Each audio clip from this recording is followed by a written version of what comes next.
Okay, looks like we have video. Hey guys, what's up? This is False Bulls 123 and I am back on my channel, Uwu. Anyway guys, I just wanted to kind of show off my awesome NASA hoodie. This is by PacSun, I think it was called. Also, this is hashtag not sponsored. I just kind of wanted to flex on y'all bitches. So, there we go. Now, I realize I probably need to update whatever the title is in this live stream because I haven't done that yet. But I am going to be tier ranking every single movie I watched in 2020. Now, obviously, we still have about a month left before, you know, it becomes 2021 and this hellscape of a political and economic and, I guess, global nightmare is done. And we dream again into a fresh, Lovecraftian void. But I decided I've already been binging way too many movies during lockdown, and this video ain't gonna be any longer than it needs to be. That's also why this is a live stream and not a traditionally edited video, because I am not editing all of these frickin' movie posters into this video. There's too many, and that is the honest truth. So, I'm trying to remember it on the top of my head. I believe there are 67, that's right, 67 movies that I'm going to be discussing today. 2 of these, full disclosure, I actually watched in December 2019. Those were The Ritual and Malevolent, and I just decided to include them because I thought they were pretty interesting. Also, last bit of housekeeping, you may notice, I don't look like a fucking potato! That's because I got a webcam, and it's not the one that's like built into my computer, so I look mildly better than before. I think it's 720 pixels resolution. Do you specify pixels? I don't know. So it's like, it's nicer, and it's usually what I watch YouTube videos on anyway. So for you 4K like 2080 HP honeys out there, yeah, you know this channel isn't quality. You know what you got when you clicked on this video. So, let's shut up and actually discuss my ranking system. Ooh, that was totally smooth and not janky at all. So, it's a little hard to actually find the thing because for some reason I decided to put my webcam right where my, I guess, browser tabs are, and that was a dumb bitch move, TM. So I split these into 6 categories, and they are as follows. I thought about doing a 5-star system, but it just, I don't really feel like you get the right, I guess, I don't think you get a good grasp on what a movie is like with just a simple star system, because there are ways that I enjoy movies that might not be their intended purpose, and there might be movies that have really good things and really bad things. And it's more complicated than a simple, I guess, quantitative system would allow. So, I categorize these, I guess, qualitatively, if that makes sense. So, here's what they are as follows. You need to watch this movie, like, right now. These movies are fantastic. They are my favorites. They are really, really phenomenal, and they have probably some great social or political or other sort of commentative message that is just fantastic. Next up is personal recommendation, or I like it. These are films that are still favorite, they are enjoyable, but they might either be really niche or suited towards my taste, or they just might not be perfect for everyone. So I really like these movies, but these are not, we're watching these movies right now, shut up, turn your phone off, you're spending the next 3 hours watching this movie type movie. They're the 4 stars, I'll just say it there. Next up is meh, alright films. These are solid films, or just films that, they were a okay way of wasting an hour and a half of your life. These are what I put for, just standard blockbusters, what people call popcorn flicks. They are the pulp novels of films. They aren't bad, and they're not particularly, and they might be good, but they were a nice time, I enjoyed myself, and, sometimes that's all you really need from a movie. Next up is the so bad it's good category. So, this obviously can refer to B movies, but these can also refer to just absolutely god-awful movies that if I was a movie review channel, I would be making like rant reviews on, because they're just that terrible. Also, I should mention, I think 6 or 7 of these films on my list are MST3K episodes, so most of them will be in this section. Next up is So Bad It's Bad. And those are just movies that were just absolute dog shit. I hated them, and they need to die in a fiery hole. Those are pretty self-explanatory. And the last category is kind of like, just to the aside, is it's complicated. These are for films I really liked, but, or I guess I might have like really hated, but they had something that really didn't put them in a good in any of the other categories. So, for instance, As Above, As So Below was a really solid film for a lot of reasons, but the way they handled their sort of last third of the movie really just destroyed a lot of the tension. So I think that was really fun. There's a lot of really interesting concepts and a lot of really great scenes from the movie, but it also has a lot of issues just because of that really makes it difficult to place. Kind of spoiled that movie, but we're going to get into it right now. So, first up is, and I should mention, if I pause at all during this live stream, it's just because I'm trying to find the information I wrote down for all of these movies.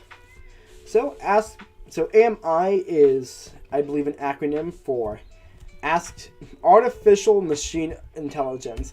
I keep trying to say Ask Me Anything, and that is not what it is.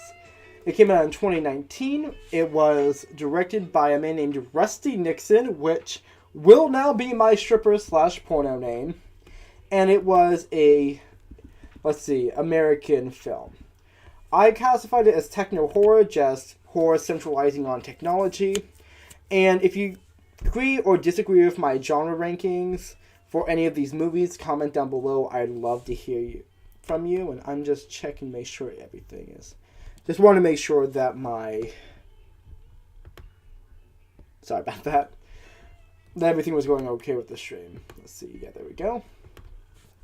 So, Ask Me Anything is the lovely story of a really boring protagonist Chan, who just finds a phone that has a fucked up Siri on it. And the Siri, whose name is Amy, sounds exactly like her dead mom for no reason, and convinces her to murder people, again for no reason. It has terrible acting, the plot makes no sense, and worst of all, not only is it so cliched, I mean, AI is a crapshoot, we get it, but it also kind of demonizes mental disorder without any nuance. Basically, you remember that episode of Criminal Minds where the one has this, explosive emotion disorder from a car accident, and she becomes, a grievance collector? If you remember that one, it was, a housewife, and she went jogging, she had a knife. It's like that, but 10 times shittier and 10 times less nuanced. So this goes in So Bad It's Good. This movie was horrible, but it was hilariously horrible. And I am going to be definitely doing a review on it next year. Because in 2021, I want to do a review on the worst book I read this year and the worst movie I watched this year. Just kind of expand my, I guess, repertoire, horizons, whatever you want to say. So, moving on, because we're going to be here all night if I don't. We have #alive. I think that's how it's stylized. It might just be listed as alive on media, IMDb, whatever you want to call it. And this was, a 2020 movie, if I remember correctly. It was directed by Il Choi-hyung. It is Korean original film, and it was produced in South Korea. And this is standard zombie horror. Interestingly enough, zombie horror has actually been becoming really, really big in South Korea lately. It's something that's been kind of a genre boom for the Korean cinema, and I think that's really interesting. Train to Busan was probably one of the original originators of the sort of Korean zombie craze, but there's been newer films and shows let me remember off the top of my head, Kingdom, which is a period drama that's set with zombies, which sounds really cool. And so basically Alive is just the next iteration of that, I guess, sort of zombie horror craze that we've been seeing. That was really interesting. Sorry, I just dropped my water bottle. As the film goes, it features, I can't remember the man's name off the top of my head, but it features essentially a Twitch live streamer, or whatever the equivalent is, who gets stuck in his home over the zombie apocalypse. It reminded me a lot of a chapter in World War Z. Don't remember that name either, but if I look it up, I'll put it in the description. Might not. Basically, he's trapped in his apartment complex. There's zombies everywhere, and he basically befriends a neighbor of his who lives across the way, who is also stuck in the zombie apocalypse. And so, things I really thought it did well was just the idea of isolation, how, he has to survive, and also the companionship that he has between him and his neighbor, who, by the way, is a cute, girl. And so, just losing my train of thought. As the movie goes, I think it was, a solid film. It was surprisingly wholesome for a zombie film, if I'm being honest. For horror, you don't really expect, feel-good feels, but this had some feel-good feels in it, I'll be honest. I don't think the movie was, deep or much substance, but it was an enjoyable experience. And as zombie films go, I'm okay with, its interpretation. So I'm probably going to put it under meh, alright film. I thought it was good, but at the same time, there's really not much to unpack in the movie. It was just about, a guy hanging out in his apartment, and he meets his neighbor, and they go stab zombies. All there is to it. Next up is All Hallows Eve, and let me pull up the information for that. Here we go. So it came out in 2013. It was directed by Damien Leone, and it is a grindhouse found footage type movie. By the way, just assume by default that it is an English movie and produced in America, as the majority of it is. If it's not, I will tell you. So Damien Leone is mostly known for his Terrifier series, and All Hallows Eve is the first feature-length film in this series. It features, if I remember correctly, it's kind of a fix-up film, if that makes sense, because it combines his first two short films, Terrifier and Ninth Circle, which is usually the first and third segments of the film. Premise-wise, essentially, you have this babysitter. She's watching these two kids after they go trick-or-treating, and they find a VCR tape in the kid's candy bag. So they're pop it in, and they're just ooh, what is it? And she's just you can't watch it. It's probably snuff or filth, but it's just a creepy-ass horror film. And so she's okay, guess I'll just, sit here with my glass of Cabernet Sauvignon and, watch, bitches get murdered. So she's watching it, and each segment is traditionally filmed, but I call this found footage because it's the idea that she finds this tape and it's sort of this found media. So in that sense, it's a little bit like Cannibal Holocaust, where they find the media, but the film itself has a, bridge narrative that is not found footage, if that makes sense. So each short film features the creepy-ass clown on the cover called Art the Clown. And as it goes, I think it was a pretty solid film. I'm going to list it as I liked it. Let's see if... There we go. Mostly just because it definitely has some really great 70s grindhouse vibes. It has some really disturbing, visceral moments. But I also don't think it's for everyone, and I think some people might be kind of bored by just how, self-aware it is in the genre. If that makes sense. It definitely is...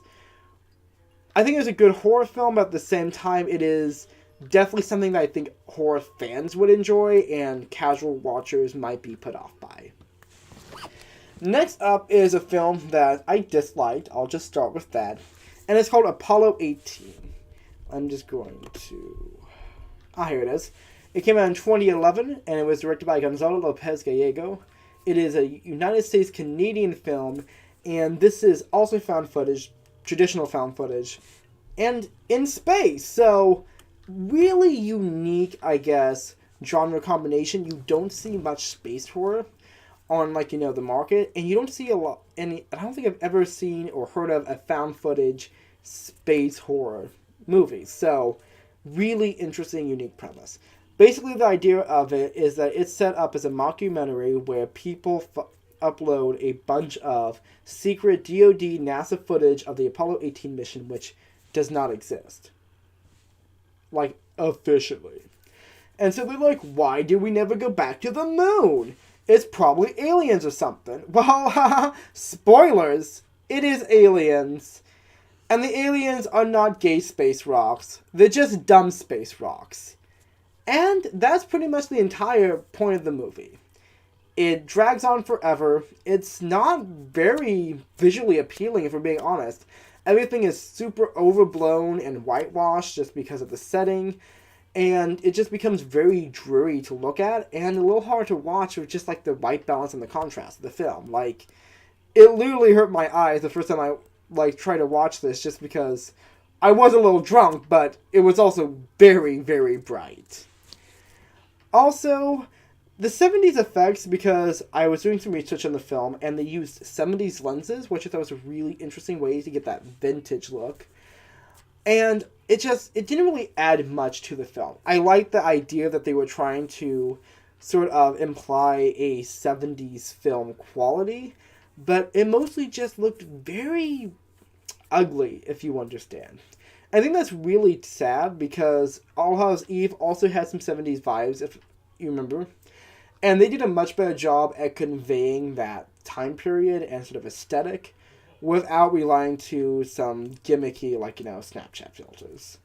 Or, because I'm assuming that all of those, screen tearing and the look was definitely post-production.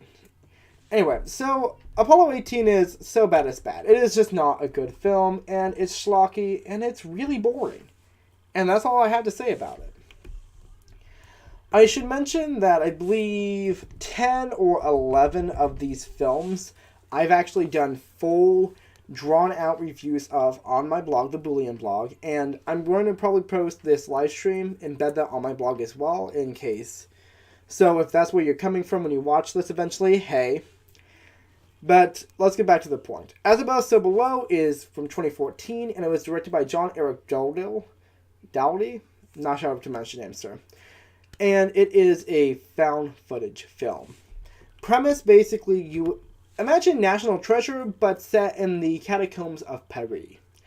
And that's what really drew me into the movie. I remember when it was a trailer, I got really interested in it, and then I didn't watch it for 6 years. Sounds about right. But As Above, So Below has a lot of really good things for it. I think they definitely play off of the catacomb premise really well, setting-wise. They have some really good actors, like Ben Feldman. He is a favorite of mine ever since I saw him in Drop Dead Diva. And I wasn't expecting him in a horror film, but I think he plays his part really well. I think it has some really interesting subtext and some, literary allusions that they just, really throw in there. And I think that's, really interesting, given the sort of, aesthetic of the film. A lot of it deals with alchemy and hermeticism, and so there's a lot of really clever sort of symbology used in the film. The downside is they just really don't flesh out the characters enough to make the sort of second act twist of the film really stick. And some of the special effects used are just used very haphazardly at that point, where you understand that, you kind of understand the context of it, but it just really cuts all of the really well-made tension up to that point. So, basically, As Above, So Below is great for the first 2/3, and then the last third is just batshit crazy, and it makes no sense, and you're just kind of disappointed.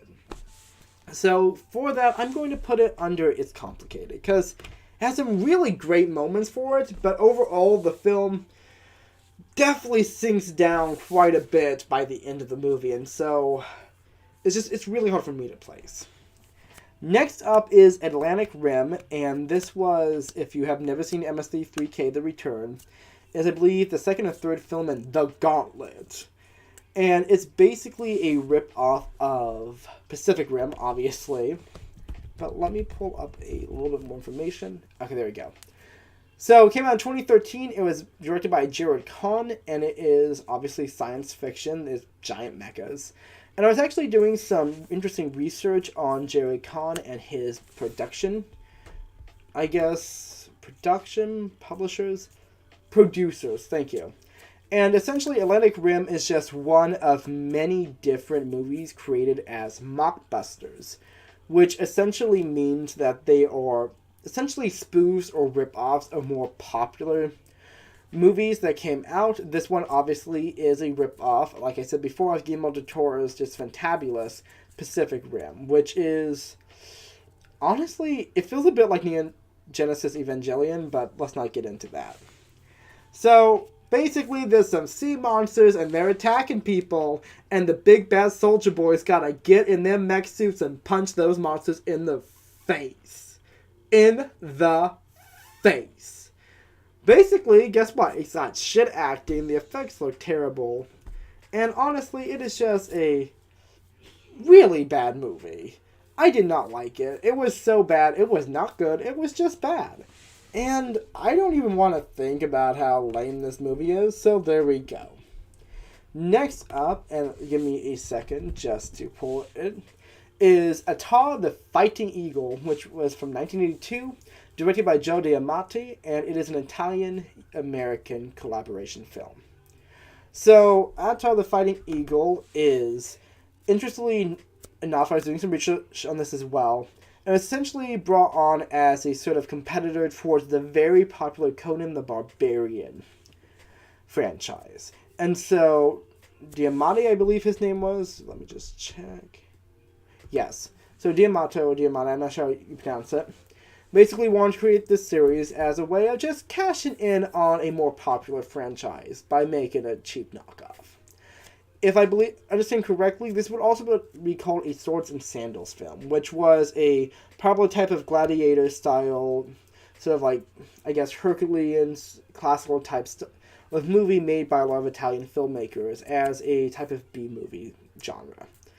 So, interesting enough, I think that Italian cinema is probably the second most common country of origin I have for most of these films. The first being obviously America, because I'm American. So, I actually liked Atar the Fighting Eagle. It was schlocky, it was definitely a B-movie, but it had some really fun moments for it. And this is just kind of like peak MST3K content here.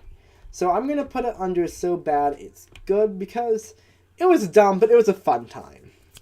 Next up is Await Further Instructions, and give me one moment. It came out in 2018. It was directed by Johnny Kavakian, and it is a British film, and I just listed this as horror. I'm not really sure what you would sort of categorize this as exactly, because it definitely takes a weird turn.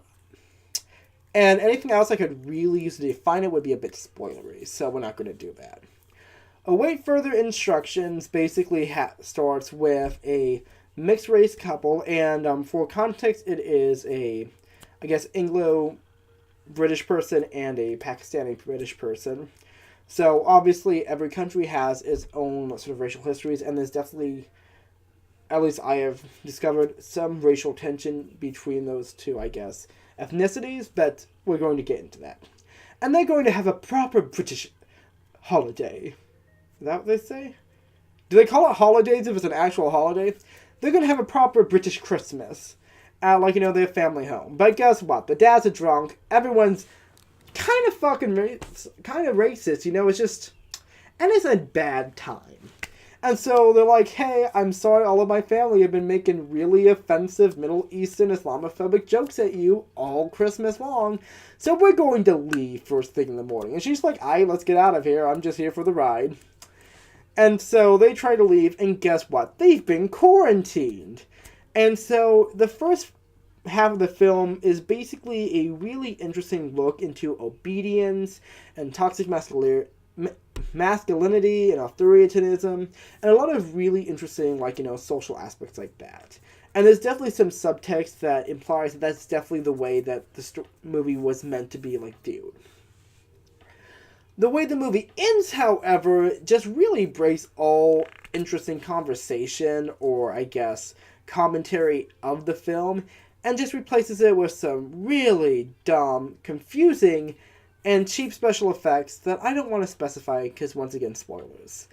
I don't know why I feel bad about not spoiling this movie because it was trash, but it basically starts off okay and goes downhill from there. It's not great, and honestly, it's bad. It's like the shittiest version of any Grindhouse movie or Purge or whatever you want to call that just, like, wants us to see, like, the evils of the human condition, and it just has no nuance. So I'm going to put it on So Bad It's Bad, because it disappointed me and it made me sad, and I don't like that. Next up, thank goodness, is... oh, that's not the right page.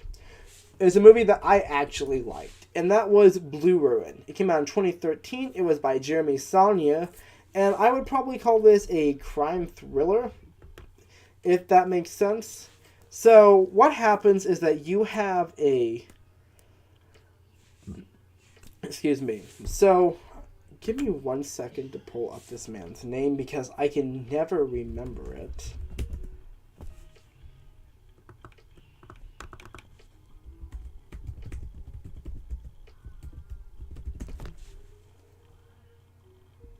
Macron Blair, there we go. I don't know why I can never remember his name, but it just always eludes me. So Blue Ruin stars Macron Blair as essentially just this hobo. He doesn't really need a name. But he finds out that the man who murdered his parents like all those years ago is out of prison, and so he plots his revenge. He stabs a bitch in a club bathroom, and basically he starts having a Hatfield and McCoy battle with this rural Appalachian family, which is now about to, stab a bee. And so Blue Ruin is a really just very beautifully shot, slow burn thriller, and it just has so many things that are going for it. I definitely think that if you are not really that into, I guess, sort of more artsy style films, if you are more into action-packed films that have like a really fast, high-octane pace to them, you're not probably going to enjoy Blue Ruin. But I thought it was just really well shot. It was just somehow charming, I guess you would say, just like in the way it's presented, and it just has some really great aspects of comedy and action and all these like other little like pieces and bits that really pulls the movie together. It is an experience, it is a great time, and it is a really solid thriller for all intents and purposes. And I'm usually very sus when I hear the phrase slow burn, because I always think that just means it's going to be slow. But this one was actually just really well done. And for fans, if you haven't only seen 1 or 2 things by Saulnier, I think that this is a really great introduction to, I guess, just the depths of his, I guess, directorial style. So I really liked it. I'm going to put it into personal recommendation. Next up was Blumhouse's Truth or Dare. And I was really confused when I watched this film because I had watched Sci-Fi Truth or Dare that came out a year before, and I'm going to talk about that later. And I actually found out that there's 5 entire movies that have the exact same name to them, and people need to start checking to see if a movie has the same name as theirs. I'm just saying. But there are a lot of similarities between Sci-Fi and Blumhouse's version of this. However, I think Truth or Dare's version is much better. I'm not saying it's great, but it is much better. But let's talk about the premise. Basically, 5, 7, a bunch of kids, they go down to Mexico for spring break because college. And they go to this abandoned, missionary... mission? Yeah.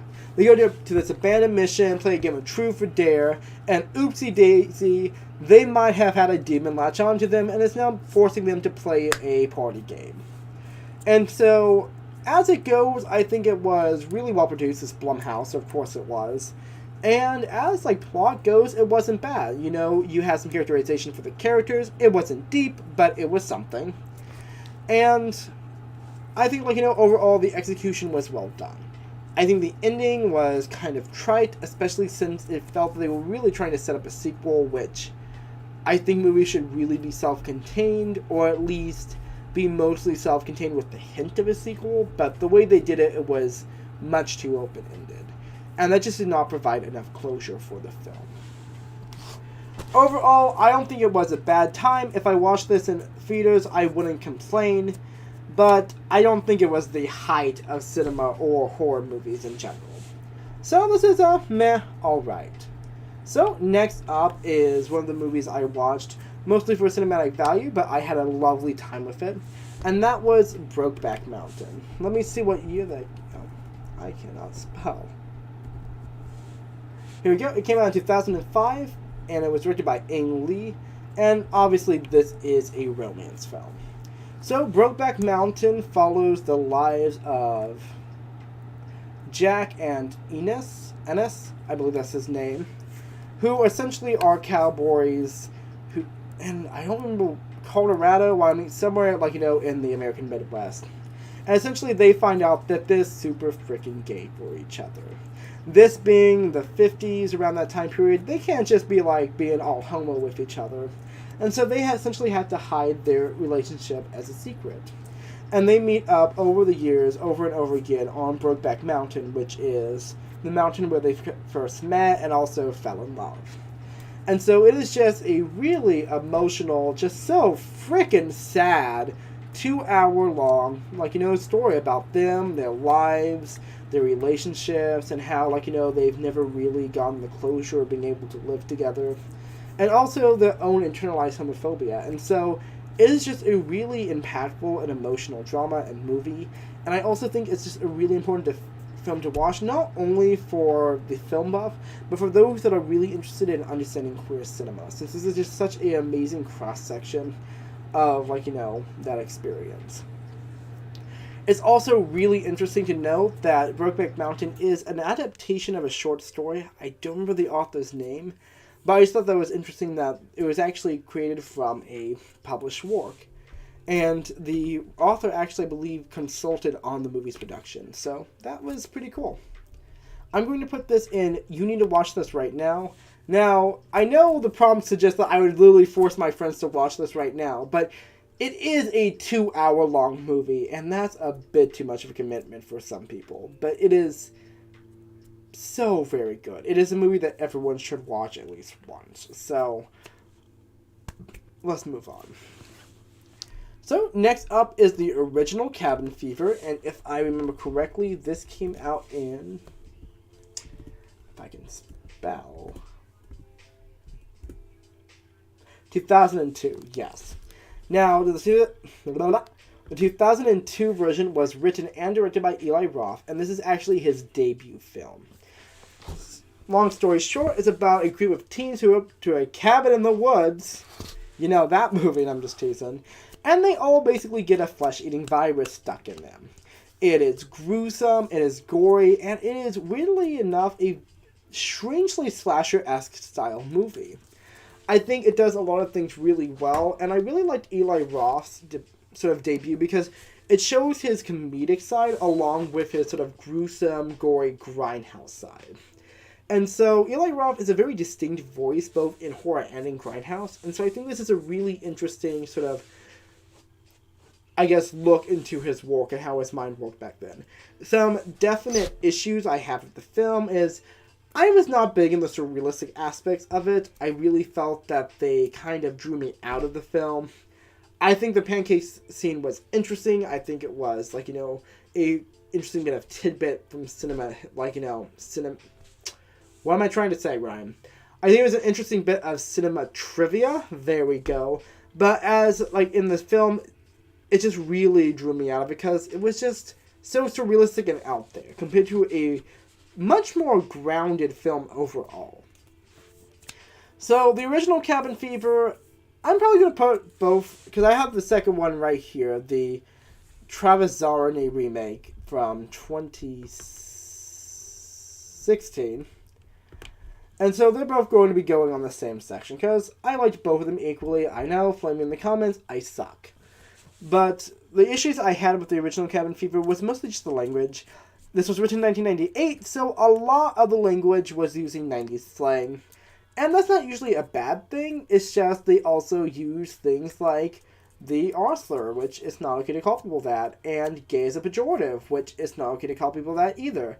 And it also uses the N-word, which I think really set up a humorous joke, But still, can we not? Okay, I'm just saying. Can we not? And so the language definitely has some issues. I think the 2016 remake was definitely well shot. But I also think that it definitely lost something in translation, mostly just because Zolny really wanted to cut the script. I think it definitely updated some of the references and made it more, I guess, accessible to someone my age. But I also don't know if the remake was necessary. So, take that as you will. I think they're both decent films, and I think they're both decent interpretations of Eli Roth's original script. And if we're looking at, I guess, like, word of the author, Eli Roth does like the remake, so does it matter? If the creator of the media actually enjoys what somebody did with it, does it matter, like, if you don't think the remake's good? I mean, your feeling's valid, but you know what I'm saying. It's like, I assume that authorial intention would be valuable in this instance. So, I'm going to shut up about that and put these both as, they're good films. I liked them. I thought they were a really great introduction to Eli Roth as a director as a whole. So, next up is Cadaver. This came out in 2020, and let's see if I can find it. Here it is. It was directed by Gerard Hurdle, and it is a Norwegian original film. So, I find this as, I guess, apocalyptic horror, since it's set during a future, I guess, nuclear fallout world. And it's basically about a family that goes to a fancy, swanky hotel in the middle of a ashen ruined city for dinner theater. Doesn't that sound like fun? But guess what? There's a secret mystery bad thing that happens. So I watched this, and so I see the premise, and I'm thinking, this is either Soylent Green, or this is Would You Rather. It's pretty obviously what the twist is going to be. And it is fairly straightforward what the twist is, and does not come as a surprise. I'll tell you that much. I think it has some good visuals, but overall, given the plot and just how kind of obvious all, the suspense aspects were, I can't really say this is a great film.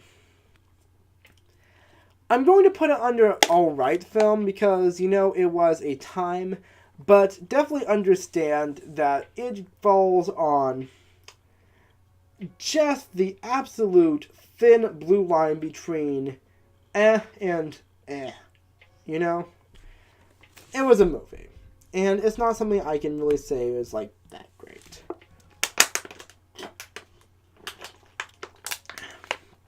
Also, I do know that plastic is killing the environment, and I'm a horrible person. Next up is probably one of my most favorite movies I watched this year, and that is Cam. So, Cam came out in 2018. It was directed by Daniel Goldhaber, but it was written by Isa Maisie. And most of the time, we subscribe to this auteur myth that the director has the most influence in the production. But specifically with Cam's production, there was a large emphasis on Isa Maisie's writing, since most of this film was from her perspective and drawn from her own experiences. And Goldhaber specifically said that they wanted to go away from this auteur myth in, I guess, who is really the main, artist in film production. So I thought that was really interesting, and I wanted to respect that while telling you this tidbit. So it is a techno horror. What's it about, Ryan? Basically, Cam follows a character named Lola Ackerman, who is a cam model, and she is trying to get to the absolute top of her campsite. And so she's doing everything she can to be the best cam model, having these complicated, streams, faking her own death at the beginning, which is just such a baller move. It was just a fantastic scene. And she basically is just, going along, everything's sunshine and dildos, until she gets locked out of her account. And this doppelganger is just going around, flashing her titties and stealing her money. And she's like, what the heck? What is with this titty-flashing doppelganger?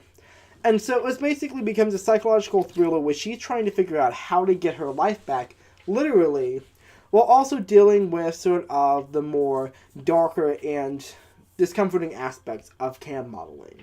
So it's a really sympathetic and really nuanced view of sex work.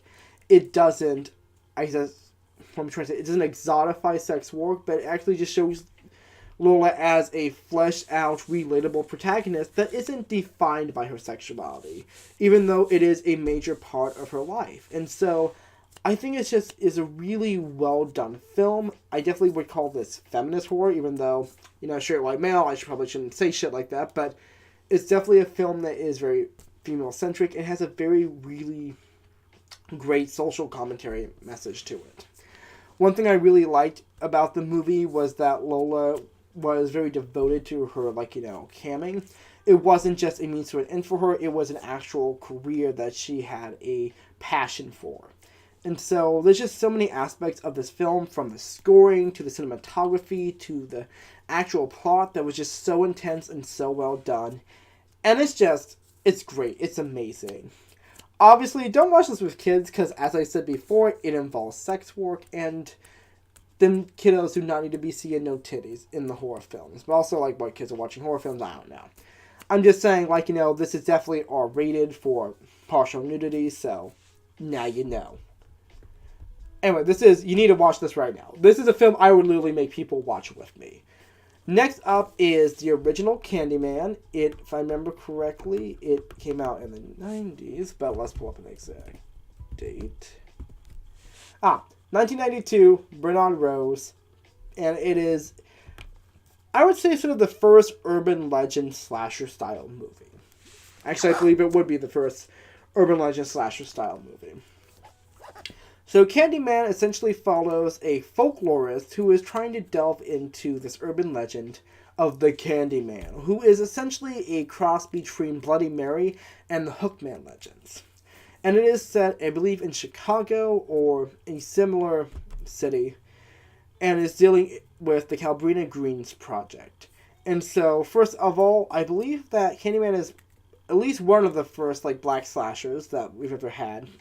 And a lot of the subtext of the film is sort of racial tension and sort of race antagonism and stuff like that. And I go more into it in my actual review of the movie, and I'm not going to get into a lot of the subtext of the film here because, like I said, we have a lot of movies to go through.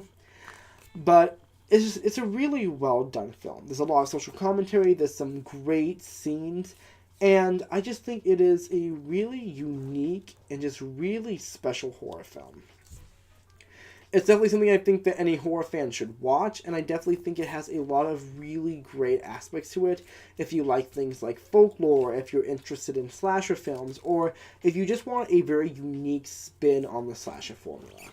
So I'm going to put Candyman at movies you need to watch right this fucking second, or I will stab a bitch. No, I'm just teasing. And, yeah. Next up is, we're throwing it back some more. We're going to Cannibal Ferox. Now, Cannibal Ferox was from 1981. It was directed by Umberto Lenzi, and it is an Italian film. So, what's cool about Cannibal Ferox and the next one on the list, Cannibal Holocaust, is that they are part of the Cannibal Boom. So, for y'all that don't know, the Cannibal Boom was a genre of exploitation film in, I believe, the 80s, late 70s, early 80s, if I remember correctly, that was in Italian cinema. It was derived from what was called Mondo films, which were these sort of explicit, mockumentary-style films where everyone was just, having sex and, murdering people, and they were very exploitative. Cannibal films were sort of a subset of that were focused on the idea of cannibalistic indigenous tribes. And so, a lot of people had issues with that, not just because of the sort of moral outcry of the gore and the sex, and specifically in the Cannibal Boom, sexual assault and animal cruelty issues, which is a really sad but big part of the genre. Some other people also had issues with the depiction of indigenous people as cannibals, because it was very outdated. One thing I think is really interesting about both of these films that I watched, Holocaust and Ferox, is that they both had very strong anti-imperialism and anti-colonial messages, but there can definitely be some debate whether or not the social commentary outweighs the actual depiction of indigenous people as savages, and whether or not the depiction negates the actual commentary about white colonialists. But I definitely think it was interesting how the films I watched had a very strong political message, and how that was written in as a subtext to the films.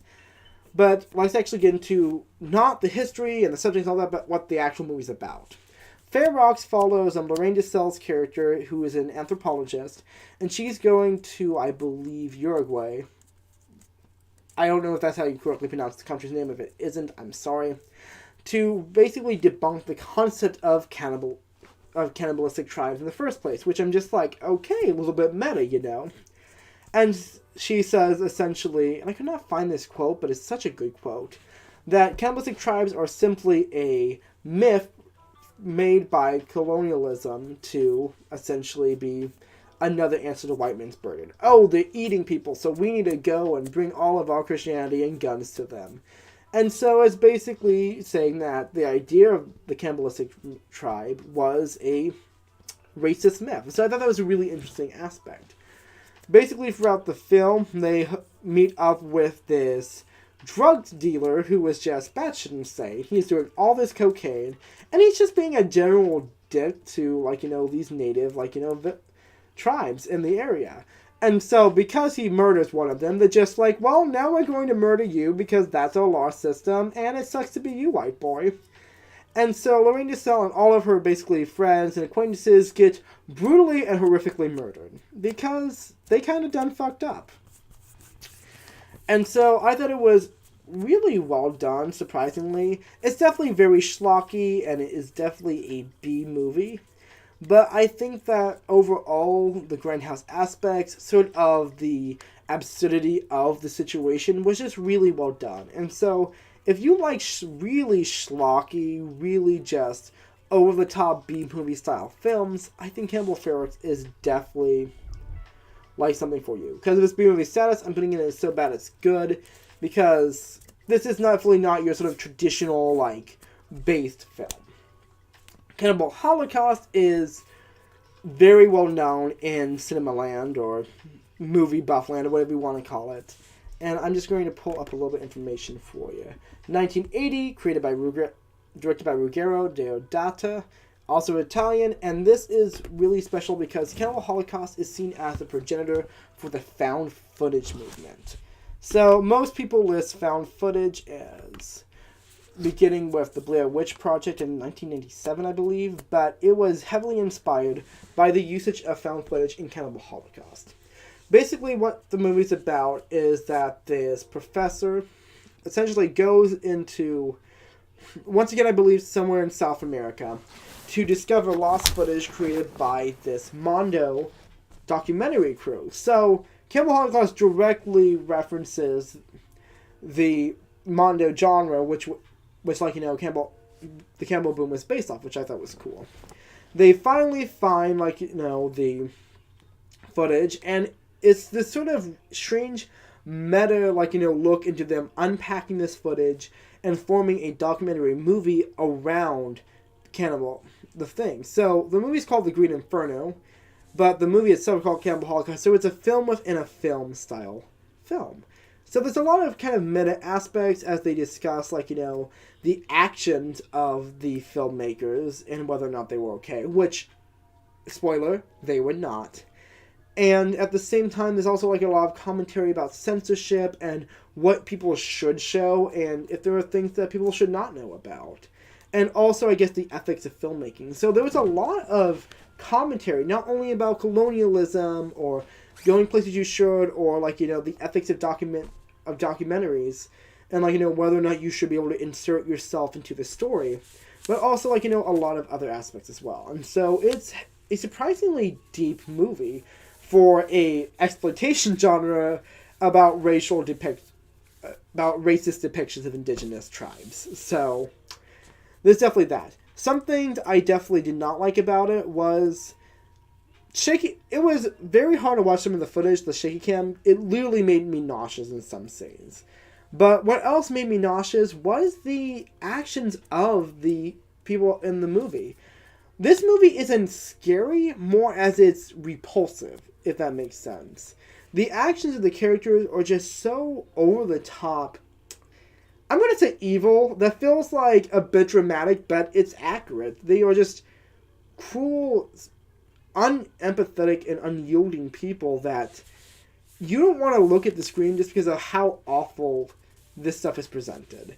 And it's really interesting how it really does suck you in. Even though you know it's a movie, it feels so realistically acted from the documentary style and from the acting itself that it feels sick. It feels like you're watching some disgusting snuff film or something else like that you don't know, you want to look away from the screen even though you know somewhere in your brain that this is not a real thing, that this was acted. And what's really interesting is that even though now, in like 2020, I know this is like, a completely traditionally shot film, that it was like all acted, that it was all done with like, that it was not real. But in the 1980s, it was not that way. People thought this was a real film, and the actors and the director actually got into a whole bunch of trouble for what they showed, because they thought this was a literal snuff film, basically.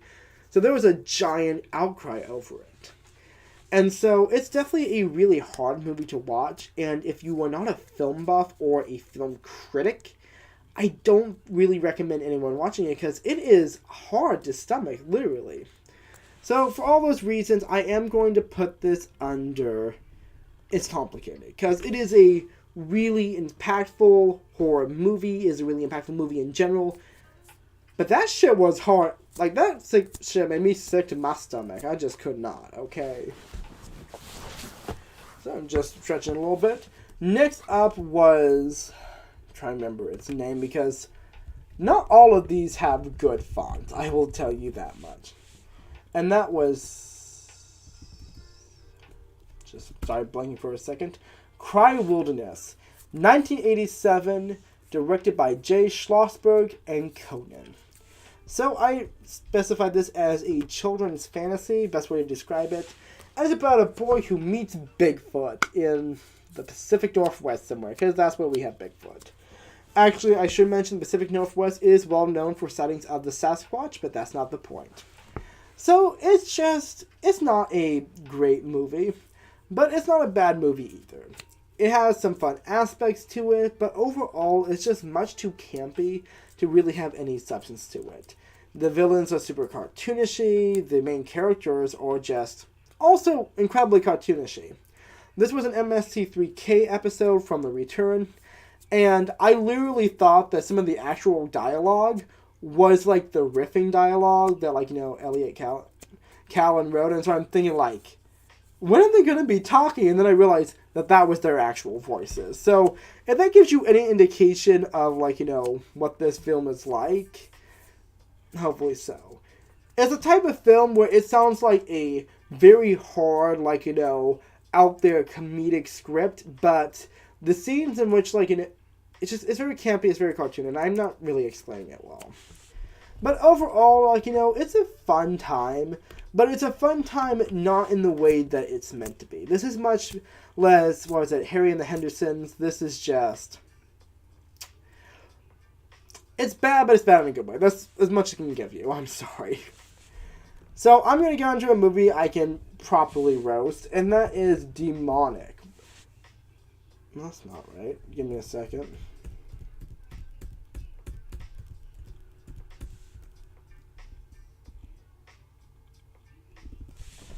Okay. Sorry, guys. Give me.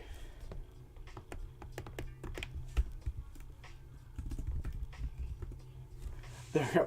Sorry, I accidentally deleted a cell. Okay, Demonic, 2015, Will Canlon, and I guess it's kind of like paranormal crime, I guess would be the best way to describe it.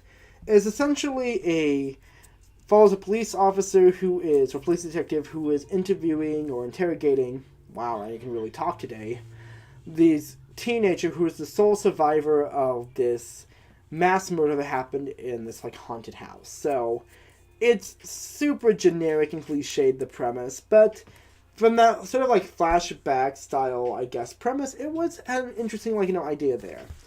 Unfortunately, this film is just not well put together.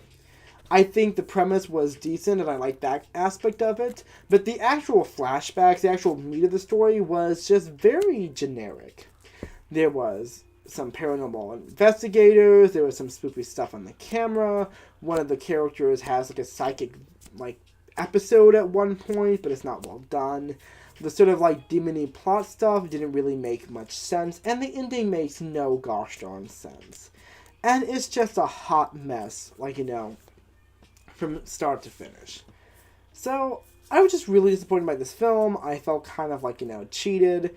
And it was not a fun time. So, I am going to put this in so bad, it's bad. Next up is a film I actually watched on my birthday. So fun. And that is Escape Room 2019, directed by Adam Robital. And it was a sort of horror thriller. So, I remember when this, I'm in the trailer for this, and it actually looked like a really sort of fun kind of action, thriller, horror style, like, movie. And, that's what you got. Like, what you see is what you got with it. I think it was like 5 or 6 people, they get locked in a room, they're in this escape room, and they're like, oh my goodness, this is so much fun. And still the escape room turns deadly. And so, essentially, each room is a death trap, literally, and they have to escape to survive. And as like horror thrillers go, I'm not going to say that it's the most deepest film, because it's not. The characterization is pretty surface level, but I think that, like, if you're looking for just a fun time sort of thriller with a decent amount of spectacle, then this is a pretty fun movie. It sets up a sequel a lot better than Blumhouse's Truth or Dare did, but at the same time, it's not like a movie that's going to be, like, winning any awards. It was a fun, like, watch this in the movie theater, eat some popcorn type film, but besides that, you're not going to get much out of it. I'm going to put this as, like, meh, alright, I liked it, but it's also, it's just a movie, Next up was another hot mess that I hated and pissed me off, but for different reasons. So, friend request, should clarify, I'm talking more about, like, how demonic pissed me off, rather, never mind. Friend request, it sucked. First of all, it is eerily similarly named to the really good found footage film, I know, not everyone agrees with me with that, Unfriended, but it is totally different, and that's actually what I thought I was watching when I clicked on this.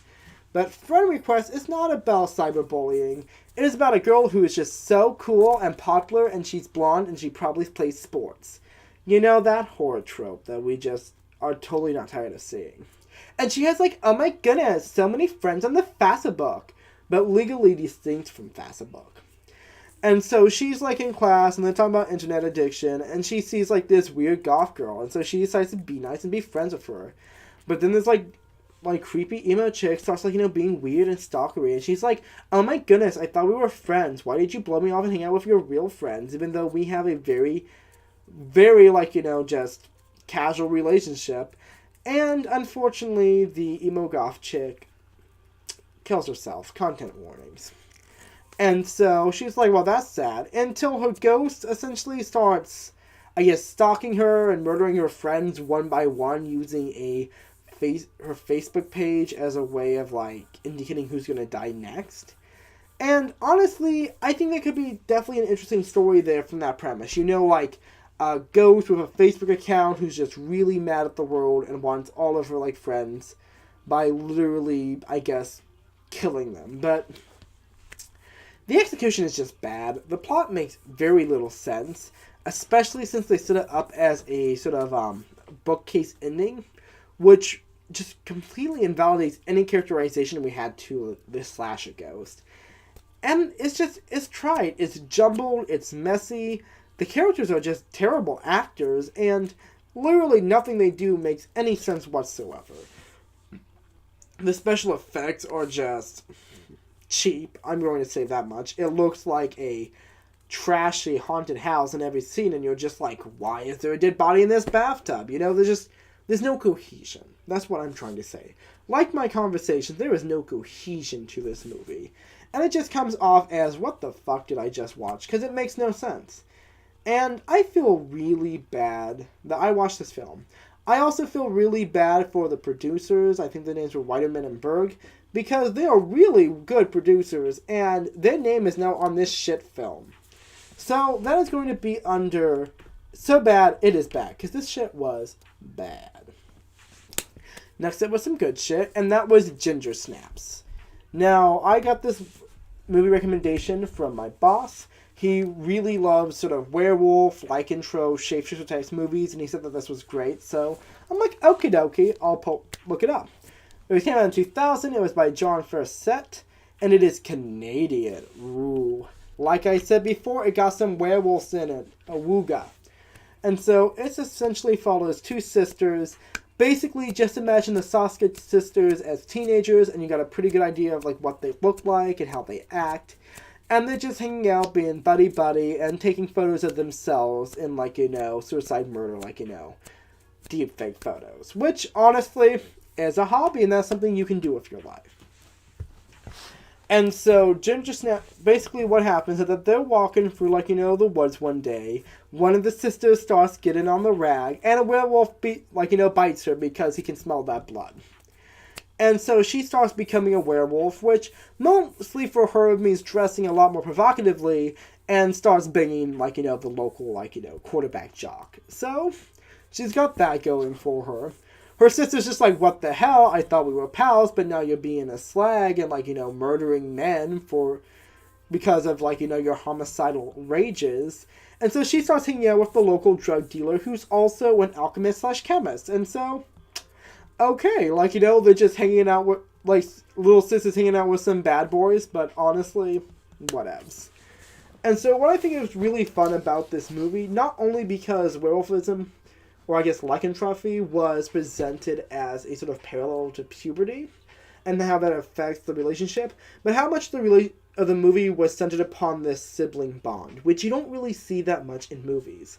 And so I definitely liked it, not only for its fun take on, I guess, the werewolf concept, but for also, the social commentary and focus on, I guess, female relationships. So this was just a really great teen horror film, especially because it presents itself as this teen horror film.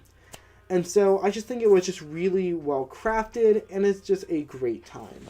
I'm going to post this under personal recommendation. I liked it. I think this is a great film, but at the same time, if I could only save 10 films to do a desert island, I would have to sadly put this back on the shelf, Next up was a movie I just finished watching yesterday, and that is, here it is, Girls with Balls, 2018, Oliver, I keep wanting to call him Olivia, Oliver Alfonso. It is a French original language, and it was produced between France and Belgium. Yeah, to make sure that was correct. And so, Girls with Balls is horror comedy. I thought it was okay, if I'm being honest. I think it had some fun comedy aspects. I think it was definitely some interesting horror aspects, but it also wasn't that memorable. It was an okay, fun time. I thought it had some interesting characters that I liked, but it also was not that, I guess, strong of a film in either of the categories. I would if I watched this in theaters, I wouldn't want my money back, but it's also something that I might be a little disappointed by if I rented it, if that makes sense. So, it's going to go in my alright films. It was a nice time, and it had some good things, but it wasn't a fantastic horror comedy, in my opinion. Next up was a movie I can really sink my teeth into, and that was Green Inferno. Now, if you were listening closely, you would remember that Green Inferno was the name of the documentary in Cannibal Holocaust. And that is because the Green Inferno, which came out in 2013, directed by Eli Roth, is a homage to the cannibal boom. Specifically Cannibal Holocaust and Cannibal Ferox, which is actually why I watched those movies, because I was doing background research. So there you go. And so the Green Room essentially is about this teenage student. She's pretty, she's brunette, and she just doesn't really care about stuff because her daddy has money. And she decides to basically join this activist group, mostly because the guy leading it is super hot or something. And she wants to bang him. So, I'm sure there are much, much better reasons to actually give a shit about developing nations, but wanting to bang a dude, at least, I guess you're making a difference in the world or something. Now, where the original Cannibal Boom movies were discussing the effects of colonialism, a lot of the Green Inferno was meant to be a criticization on the idea of slacktivism, or essentially performing performative activism for one's, I guess, validation, if that makes sense. So basically just think Britta from Community. And so the Green Inferno is about this group of activists. They go to South America to, save the rainforest. And their plane crashes on their way back home, and they are captured by the very tribe they're trying to save. And the interesting twist is that because they're dressed up as the sort of loggers, as the deforesters, because they were wearing these outfits as a way to disguise themselves to go chain themselves to trees, they are mistaken for these loggers and are essentially the enemies of these people because these people are literally trying to destroy their living. And so what happens is that this indigenous tribe decides to kill and eat them because they're cannibalistic. That's how they deal with their enemies, and they just it's a nice time. And so things I think were really well done with Green Inferno is that I think it was a really great send-up of the genre. I think the gore was really well made, and it was really well thought out. And so it definitely trying to grab my thoughts, it definitely helps build upon the premise of, I guess, the hint of horror in the genre. You have these tropes, you have these ideas, and I feel that Eli Roth's execution of them was really well done and kind of shows the depths you can really take the horror. And so that was great. I think he also did a really great job of kind of cutting away from the super shitty parts of the genre, namely all the animal cruelty and the sexual assault, because that is a really big part of the original genre that was just not okay, and he definitely got rid of that, so thank you. And I think, lastly, that he definitely spent a lot of time trying to create the cannibalistic tribe as sympathetic, that it was not this savage civilization type dichotomy, but rather it was a different culture that was performing these actions as an aspect of their cultural mores. And so I thought that it was more nuanced in that aspect, which I appreciated. The only issue I had, besides some of another use of gay as a pejorative in the beginning, because Eli Roth, please stop doing that, this is 2020 now, was essentially its ending. The ending was a bit weak. A lot of people complained about it. I think it's important to note that the ending I felt was a direct homage to Cannibal Ferox, namely how Lorraine DeSalle's character essentially lied about the cannibalistic nature of the tribe to protect them, in the same way that our main character did in The Green Inferno. So I feel that was a pretty, piece-by-piece homage to that scene and that character arc specifically. And so, I understand why Roth did it, but at the same time, it was a bit weak of an ending. I think the message was pretty good. I think the execution was really good, but at the same time, you do need to debate whether or not movies like Green Inferno or any other cannibal film really actually negate the racial representation of these indigenous people. So there's a lot of debate on that online. You can read that up. I'm not going to talk about it now because, once again, we have 67 films to get through, Ryan. Keep going. So, we're going to put that on I liked it because it's a good film. Next up is one of the best films I've watched this year. I know I say that a lot, but I saw some good ones and I saw some real stinkers. And that was 2015's The Green Room, directed by Jeremy Saulnier. This was one of the ones I did for my blog, and this was a pretty traditional grindhouse film. One thing I like about Saulnier is that he definitely enjoys doing genres like grindhouse,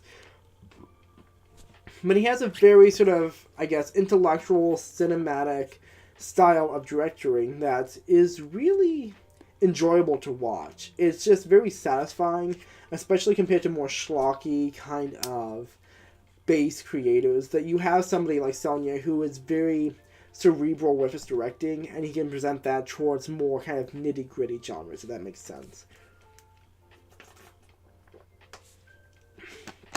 So, The Green Room is about a bunch of it's about a punk band who is playing in this Multnomah County, somewhere around Portland, dive bar, which is unfortunately owned and operated by neo-Nazis. They witness a murder, and the neo-Nazis decide to murder them instead. And so, first of all, Patrick Stewart is a neo-Nazi in this, and his acting is fantastic, and you would have never expected it, but it works. And overall, this is just a really intense and well done grindhouse film. It has gore, it has violence, and it also has just a really great depiction of punk culture and how skinhead, specifically racist skinheads, actually like fit into that framework. And so it is just a really well done, very intelligent grindhouse film. If you're not the biggest on grindhouse or you think it's kind of shitty, I would definitely recommend this film just because it's just a great example of how, I guess, amazing grindhouse can really be when done well. Next up was kind of a strange film for me, and I'm not really sure, like, give me a second. There we go. And that is The Haunting of Fraternity Row. It came out in 2018. It is by Brant Surson, and it is this found footage film, which I'm going to get into that. Basically, it is a bunch of found footage that shows a luau party at a frat house, hence Fraternity Row, and it follows a bunch of members of the fraternity and a nearby sorority enjoying the party as a demon is unleashed and murders a bunch of people. Spoiling it a little bit, but that's just the premise. I'm sorry. There's still a lot of good stuff for it. Things I liked about this film was just its characterization, but that's kind of where it gets interesting. Most horror movies, especially these sort of slashery style horror movies where it's a bunch of like hot buxom teens just trying to get some woohoo, is that they're very flat, carbon cutout type characters.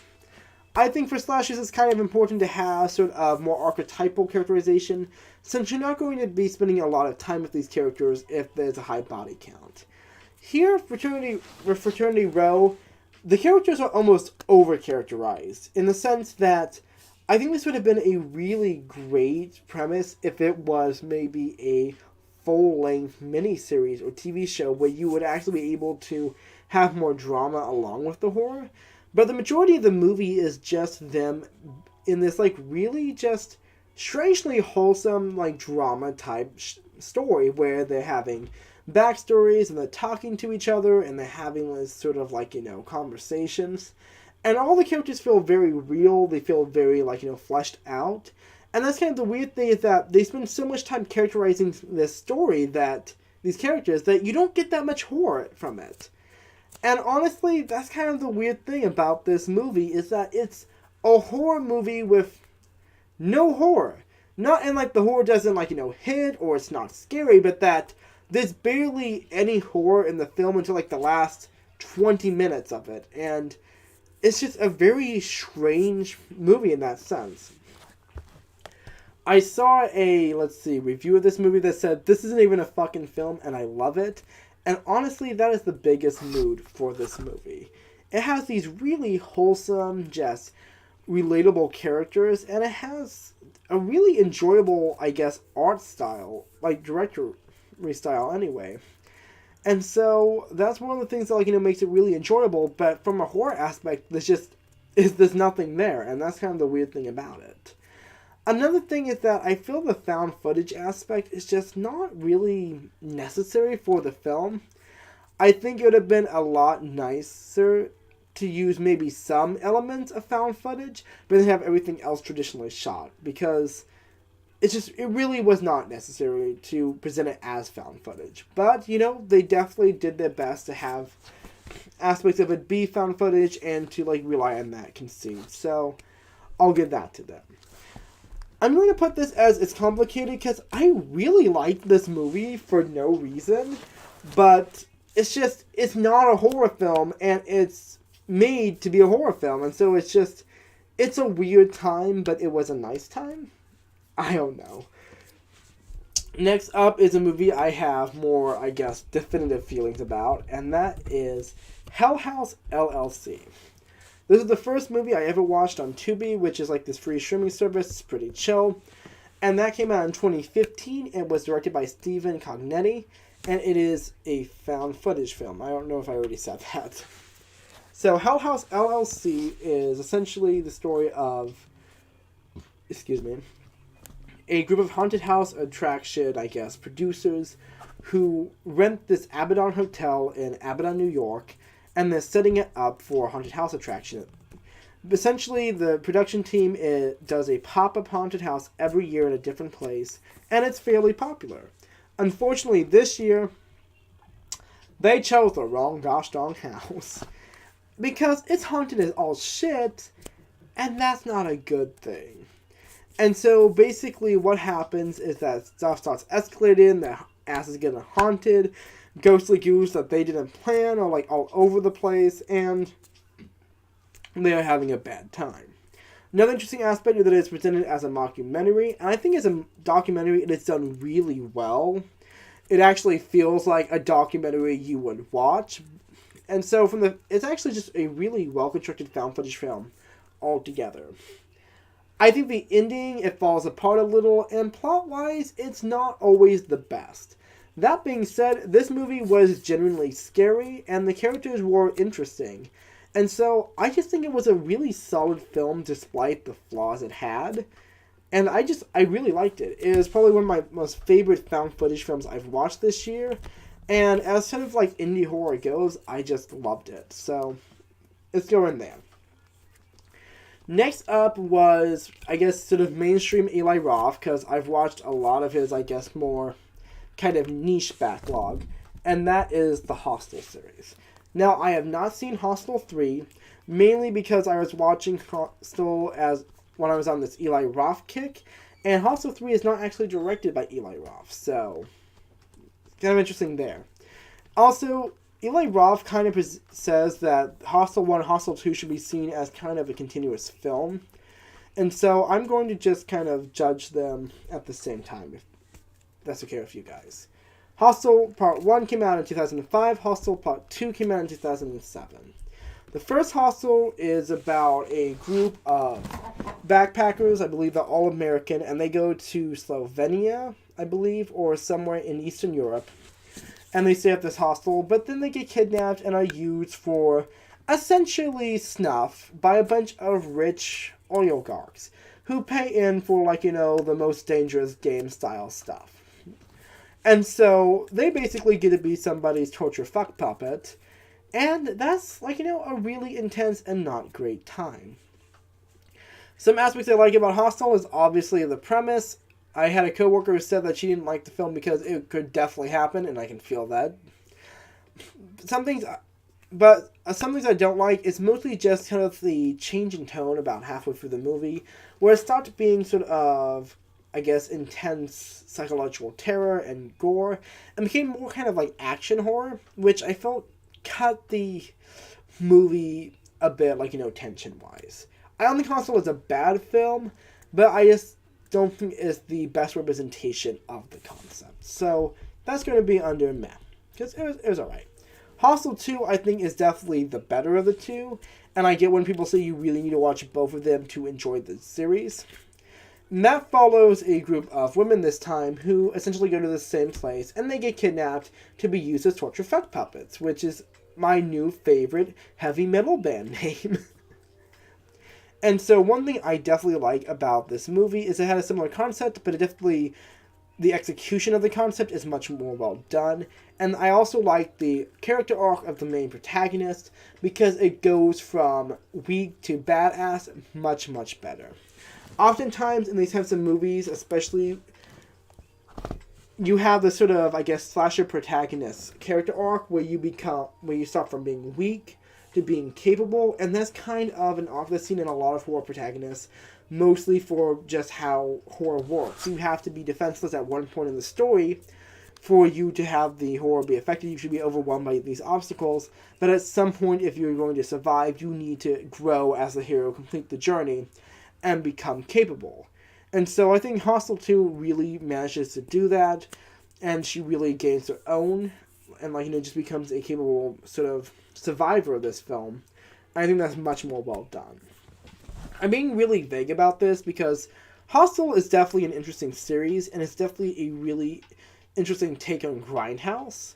And I think it really shows why Eli Roth kind of deserves to be this, really well-known director, this really big name in this sort of Mindhouse mainstream modern like grindhouse genre, and so it's definitely interesting. Wow, that was so. I'm just like thinking about what I just said. I'm just like that's just the perfect like great ending to that movie. It's interesting. Sound like my mother. Anyway, guys, next up is another grindhouse film. This is by another contemporary, and that's Rob Zombie, and that is House of a Thousand Corpses. So if I remember correctly, this is the first film in the Lightning Bug series or something like that. And this came out in 2003. It is obviously grindhouse. And I actually really like this movie. Basically, you have I'm trying to remember. You have a bunch of authors, I believe, who are going around and writing about tourist attractions and, like, you know, the backcountries of America. And they stop by Captain Spaulding's, like, horror museum and fried chicken something. And it's a gas station. I forget that. It is also a gas station. But basically, he has this horror ride, which is, if I remember correctly, Captain Spaulding is actually done by Rob Zombie, but don't quote me on that. And they're going about and enjoying themselves. But while they're there, they hear about this local serial killer that killed people in the early 20th century. And they want to go, like, you know, check out, like, you know, some of the local haunts attributed to them. So Spaulding's just like, you don't want to be going out in the middle of the boonies looking at all, like, those spoopy things. And they're just like, duh, yes we do. And so Captain Spaulding's like, fine, take your fried chicken and get the fuck out of my shop. I have paying customers. And so basically they get kidnapped by a bunch of backwater loonies, and it goes off the rails from there. Things I really like about House of a Thousand Corpses is that it's very tongue-in-cheek and it's very referential. Rob Zombie definitely has a love for grindhouse and for the sort of 70s exploitation style films, and you can definitely see all the influences that make up the series. It's also a very unique sort of directorial style. There's a lot of these cutaway clips of just kind of like really macabre random things that I'm trying to remember exactly. Like, there was this one where one of the main characters rolling around with a skeleton, and it was actually shot on 16mm footage in Rob Zombie's basement. That's a fun cinema trivia fact for you. And so there's like a little stuff like that that's really interesting directorial style.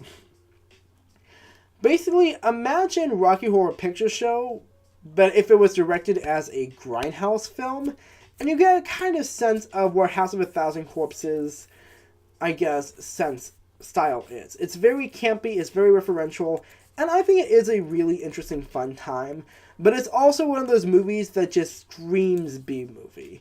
And so it is very hard to define. Some people really liked it, some people really hated it.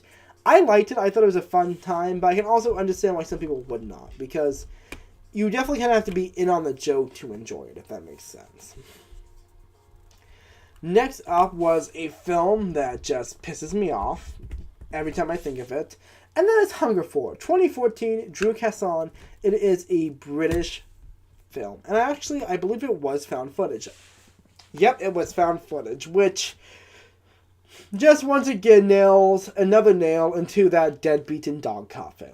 There's your mixed metaphor for today.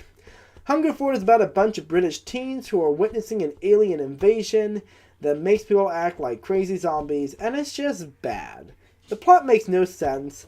I've seen better acting from a prankster YouTube channel, and it's just terrible in every single aspect. It looks cheap, it feels cheap, and it's not even a fun story. It makes no gosh darn sense, and once again, I'm sure that my little cousin was 12 and he was making, like, YouTube skits of, like, it's just running around, like, you know, the yard. That was probably a better film than whatever shit I just watched. I don't remember how this film ends, because honestly, I was so bored I started playing, like, Fruit Ninja or something on my phone. I'm actually a Fruit Ninja on my phone, but it was just, no. I did not like it, and it can die in a hole. Next up is In the Tall Grass, which is, interestingly enough, a Stephen King adaptation. He wrote the book along with his son, Joe Hill. It was a co-author thing. And that came out in 2019 and was directed by Vincenzo Natali. And it is paranormal horror film. Not really sure how to define it. Basically, there's a bunch of people, and they wander into this cornfield in the middle of Kansas, and they don't come out. And that's not a good thing. Basically, it's a pretty standard sort of King-esque style horror. There's that whole sort of there's that sort of cultish, I guess, old-timey paganistic, like, bloodstone in the middle of the field. There's people going crazy. There's a lot of allusions to creepy sex stuff. And it basically hits all of the hallmarks on the Stephen King bingo sheet. I think it was well done. I think the directorial style was really slick and really, stylish. And it definitely works for the subject matter. But at the end of the day, it was a film. It wasn't a bad film. But it definitely just feels like a very kind of bog-standard adaptation of a King-style novel. I like King, but like everyone's creative works, we tend to have through lines, and it was a book. It wasn't bad. It wasn't good. It was a decent movie.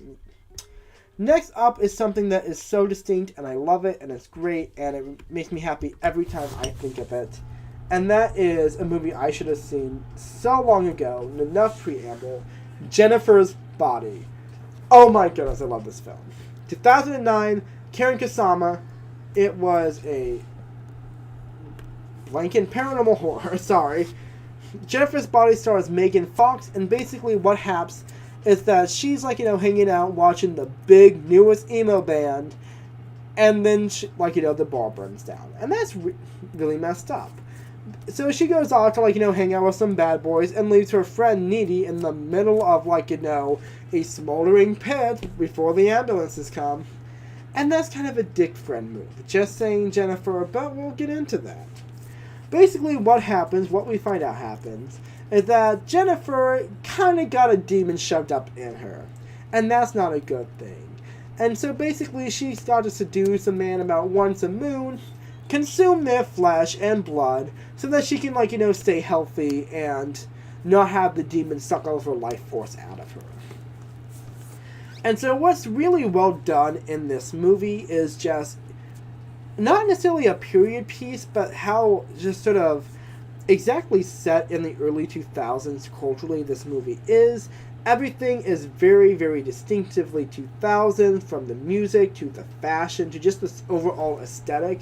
And honestly, even though I graduated in 2016, this felt like my high school. Another great aspect of it was the very strong relationship between Jennifer and Needy. It was very much focused on their relationship, and that's because the writer really focused the storytelling on toxic female relationships. This movie was supposed to be about Mean Girls. It was supposed to be very much female-oriented. Some people call this the American Ginger Snaps for that reason, and that was really the intention of it. And some of the issues that people have with Jennifer's Body was it was just misrepresented in the marketing as this sort of sexy teen horror film, when really it has some really deep messages, and yeah.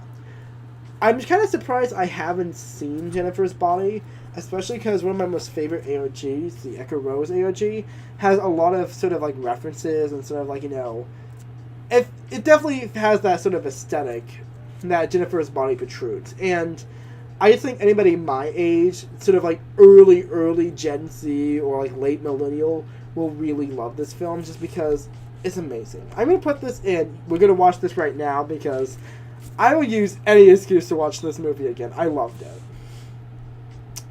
Next up was yet another interesting sort of B movie, and that was Killer Fish, 1979, directed by Antonio Margherita, and it is an Italian, French, and Brazilian collaboration. So Killer Fish is about a bunch of hyped up super piranhas that are just eating people in the middle of South America. It is also a heist movie, and it is also dumb as fuck. I'm going to put this as so bad it's good because, honestly, it's just this weird little campy, 70s film about diamonds and piranhas and people dying, and there's a life raft in there. I think it was described as the entirety of the 1970s goes on the world's most boring vacation, and that's a pretty good representation of this movie. Next up was another Eli Roth film, and this one I actually watched by accident. Imagine that. Well, I didn't know it was Eli Roth, so I wasn't intentionally watching his film, but I just clicked on the movie because it was on Netflix and it looked like something to watch. And that is Knock Knock 2015, and it is an erotic thriller. Ooh. And I think by this point I have seen most of Eli Roth's horror films. So go me. Knock Knock stars Keanu Reeves. Imagine that. Not somebody I would have imagined for this casting role, but you know, he is in it. And it is based off of a 1970s film named Death Game. Basically, imagine The Strangers, but if the strangers fucked you first, which... Anyway, Keanu Reeves is an architect. He's hanging out at home when somebody knocks on the door, rap-a-tap-tap, and it's two soaked through and through co-eds who are just like, oh my goodness, we're sopping wet and we need to go to a party and I don't know where any of my stuff is. And he's like, well, I guess I should be a good Samaritan and let you in. Long story short, they seduce him, they won't leave, and they eventually torture him because they're projecting their own sexual trauma onto this random man who is just trying to be nice and decided to get his dick wet. So once again, Eli Roth is really trying to let people know that he likes exploitation movies and that he's like well versed. And honestly, Eli Roth, you do you. I'm not shaming, but we get it. You like movies. And as sort of adaptations or remakes go, I think it was pretty decent. I've never seen the original Death Games, but I'll have to check it out one of these days, probably. As a movie goes, I think that if you're not into kind of fucked up like sex comedies or those sort of things, you might not enjoy it. It is overly explicit and it is very, very almost absurd. That's really the best way to describe it. A lot of Eli Roth's films definitely tend to push their situations to absurdity, which can be a bit comedic, but this one definitely pulls into almost absurdity. Mostly just because of the main actresses in it have these intense madcap, just extremely manic personalities, which were really great on screen. They were very dramatic, but it is very intense to see them in the scene. Keanu Reeves, I would not say is probably not the best typecasting for it, just because he can definitely be a bit monotone in his acting style, and presented next to very intense dramatic acting, he comes off kind of underacted. You know, you have these characters who are literally chewing the furniture. Like, they are literally ripping the pillows apart. It is, like, definition of the phrase.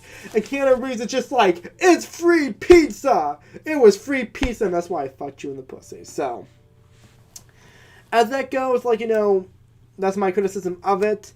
If you like kind of intense, campy, just kind of out there horror thrillers, I'm not going to say Knock Knock isn't bad, but it's definitely an experience. I will say that much. I'm going to put it under it's complicated, because it has some good stuff going for it, but it's also not something I'm not sure if I can recommend to, like, everyone. I'm definitely going to recommend it to my mother, I'll tell you that much. Next up is another well-known directorial debut. I got to see a lot of those, which was real fun, and that is Last House on the Left. Now, Last House on the Left came out in 1972. It is Wes Craven's debut. And just doing a little bit of checking, yes. And I'm going to define this as sort of exploitation.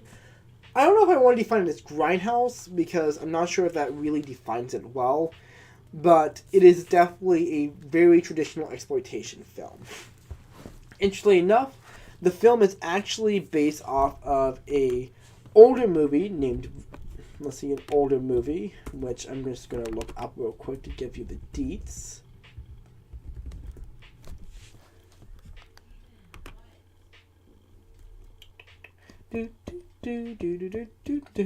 Sorry, it's loading. Here we go. Anyway, so Last House on the Left is actually based off of a Swedish 1960s film named The Virgin Spring of John Frakaland. Sorry for everyone who lives in Sweden. Which is actually, once again, based off of a 13th century Swedish murder ballad named Turisdatar i Vagna, or Turisdatas in Vagne. And so basically, the entire premise of both this Virgin Spring and the original Murder Ballad is that it's about a group of two girls who are accosted by, in the original film song, I believe, Highwayman, but in obviously this version, a bunch of just crazy, like, career criminals who essentially murder, rape, and torture these women, and then murdered by the parents of these girls. And so Last House on the Left is a really interesting film, definitely for, like, its allusions and references, but also just because of kind of how, when it came out, just how intense it was.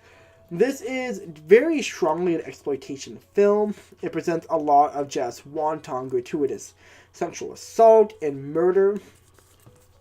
But I also think it was really well done. I think the acting was interesting. I think the scoring was really well done. And there's actually a lot of allusions in this film that I thought was really fascinating. Obviously, you have the 13th century murder ballad. I think that there's also a scene that was reminiscent of Ophelia imagery from Hamlet, which that's always nice to see. And I like the sort of like turn between the parents realizing that they're the victims of their daughter being murdered to them murdering their killers. And I know it's a little bit of a spoiler, but if you have done any research in the film, it's pretty explicit like how the plot's going to go. So Last House on the Left is a very iconic film, and it's a very important film in sort of like cinematic history. But at the same time, it is kind of run-of-the-mill by today's standards. I liked it. I thought there was some really interesting like directorial aspects of it. But at the same time, it definitely didn't hold the same impact to me that probably somebody from the 1970s was going to get from the film. I feel a little bad about that, but that's just how it is. So, next up is another MST3K episode, and you're wondering, Ryan, why are all of these out of order? And that's mostly just because the file I have them in organized alphabetically, so I watched these at all different times, and that's just how it is. So, I'm sorry about that.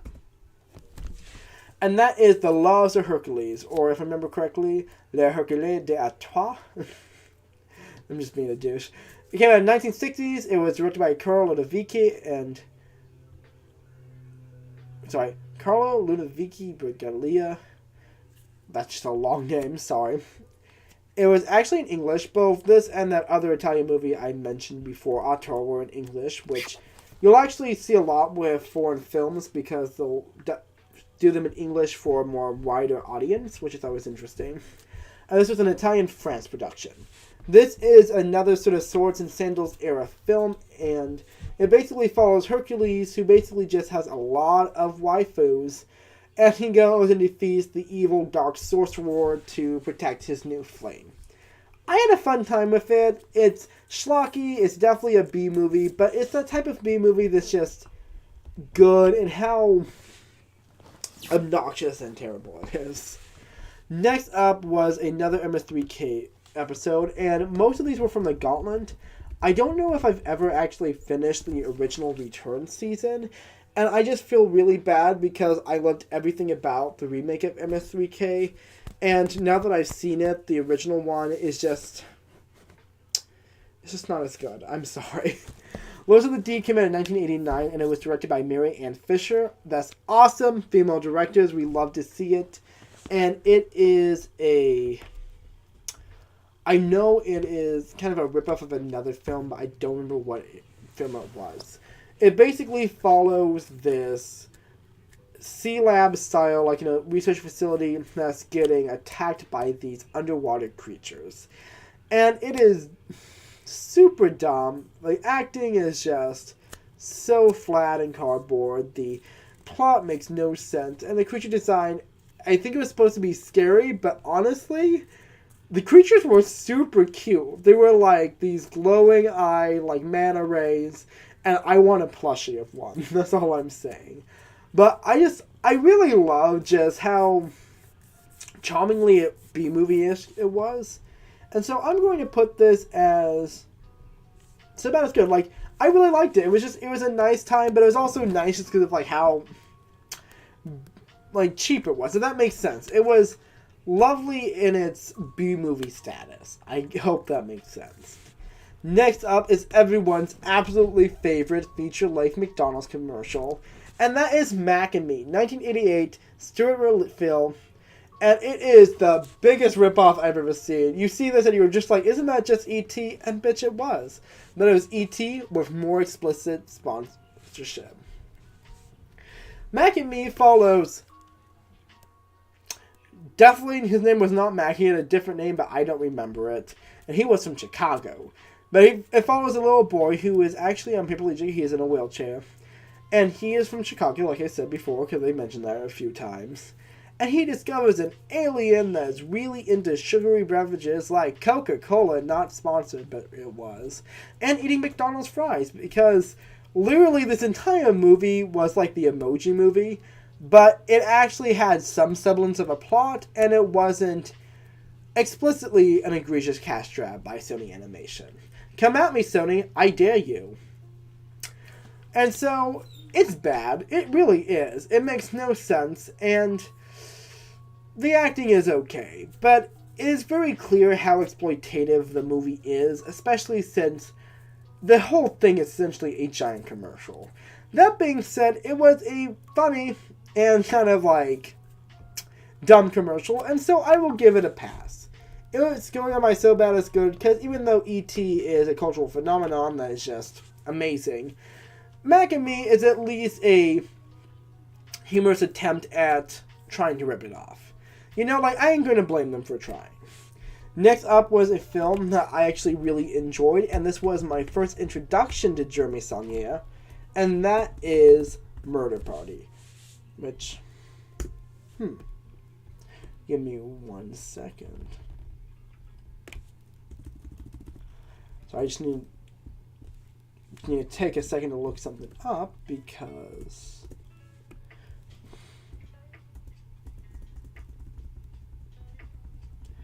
I'm not trying to pause, I'm just, apparently I forgot to actually write down any information about Murder Party, which is on me. So, I'm just looking it up real quick, and you can actually see it. So, 2007, it was an action horror, and yeah, it was a U.S. film. All you really need to know. Murder Party is about Macron Blair, who is a meat maid, and he goes to a party in the Bronx or someplace in like New York that has a high crime rate. Warehouse districts type stuff. I've never been to New York, but I think it's in New York or something. And he basically meets a bunch of Soho artist types who literally tie him up, because it turns out that if you get invited to a murder party, you're gonna get murdered. And so I'm like, oh, that is aptly named. Basically, all of the artists are super out there, they're super crazy, and it is a hilarious, off-the-wall murder horror comedy. It is absurd, it is stupid, and it also is poking fun at those sort of elitist high art, like, artsy types. Excuse me. And so it was just a really hilarious, fun time. I'm going to put it on personal recommendation. I liked it because it was that good. Next up is Night of the Living Dead, which is a really... I loved it. It was George A. Romero's, I believe, debut film, came in 1968. And it's actually shot in black and white for budget reasons. This entire movie was incredibly low budget, which I think is just really admirable. It's basically the movie you always see on the television in a horror film whenever somebody's watching, like, an old horror movie, just because it's iconic. And it's basically about this woman named Barbara and 6 other people who are surviving a zombie apocalypse in the 1960s. It's imagine just like a feature-length Twilight Zone episode, and you pretty much got a good idea of what we're looking at. You have that sort of introspective human condition style arguing. You have all of these characters just being very, like, fraught with conflict and then, like, affecting the plot. And you also have, like, a lot of other really interesting aspects. It also had, first of all, a character who was just completely catatonic for the entire movie, which I loved. I loved the concept of a character who was just like, I'm a nope out, I cannot deal with this shock, because that was refreshing. Just seeing a character who was just like, I'm not going to deal with any of this shit. Because, yeah, obviously it's very passive, but at the same time, I enjoyed that. It also had a great black male lead, which you would not be seeing at that time, and that's great. He literally dies last, so that's also pretty great trope-wise. And there was just so many aspects of Night of the Living Dead that really still impress and amaze me today. Because, I've seen a bunch of zombie films, Zombie mania was a big thing when I was a kid, but I watched the the originators of the genre, and I'm just like, this is refreshing. This is some stuff that I have never really, this is still fresh and new to me, genre-wise. And so I'm like, for that movie to still really hold up so well 70 years later, wow. That's fantastic. Also, this is one of the last feature-length films that was never rated before the rating system was in place. Because I think they came out this a little bit afterwards, so this isn't we're watching this right now. This is going to be movie night, okay? Next up is One Flew Over the Cuckoo's Nest. It stars Jack Nicholson, and this is, if I remember correctly, one of 3 films that received a sort of home run in the Oscars. The other 2 was 1935's It Happened One Night, which can go fuck itself, and Candyman, which was fantastic. So, there we go. Excuse me. A little phlegmy because of the weather. Just wanted to... No, that's not right. So I just wanted to look up the information. It was 1975, directed by Milos Forman, and it is a drama. Is what I most accurately call it. Also, One Flew Over the Cuckoo's Nest is is a very famous film that was actually filmed in Oregon. We don't have a lot of movies filmed in Oregon, really enough. Though, now that I'm thinking about it, both Green Room and the remake of Cabin Fever were also shot in Oregon, the Portland area. But One Flew Over the Cuckoo's Nest is very, very famously an Oregon shot film, along with Animal House. A little bit of fun state trivia for you there. What is it about, Ryan? It is based off of the seminal Ken Kesey's novel by the same name. Fun fact, Ken Kesey hated this movie so much, Purple Passion, he was like, fuck no. But everyone else really enjoyed it. I don't know how well it adapted the original movie. So the original book. But I do think that the movie was just really well done. It was surprisingly wholesome for a drama. And I was a little disappointed by how it was hyped up. Because I really had a lot of people present it as a psychological horror movie. And this was more like a wholesome... drama with some thriller aspects in it. I liked Louise Fletcher's depiction of Nurse Ratched, but from everything that I've heard about her depiction and everything I've heard about Nurse Ratched, I was a little overwhelmed because I really kind of needed more... I needed more Ratched in this movie to really understand her character. And I know that from what I read of the original novel when I was in high school, her character definitely comes off more strongly in the book. And so I was just a little bit underwhelmed by the hype, if that makes sense. It was a little bit that don't believe the hype. It's still a great film. I think everyone should have gotten the awards that they did. But I've just heard so much about this film that I think it didn't oversell it, but it definitely let me down a little from how much it was hyped up in my head, if that makes sense. Also, I mostly watched this film just because I was watching Ratched, which was the newest Ryan Murphy movie with miniseries with Sarah Paulson in it, and I wanted to get some background, and I really loved this movie. I thought it was great. I'm going to give it 4 stars just because, I definitely think people should watch it, but I also know that, it's not going to be the most, impactful movie for everyone. But I really liked it, so there we go. Next up is another well-beloved movie by people that, deserves awards, and that is Pan's Labyrinth, or Labyrinto de Fauno, because, once again, I am an asshole. 2006, Guillermo del Toro, quite famously, and this is, I believe, the only movie I watched this year that was not dubbed in English.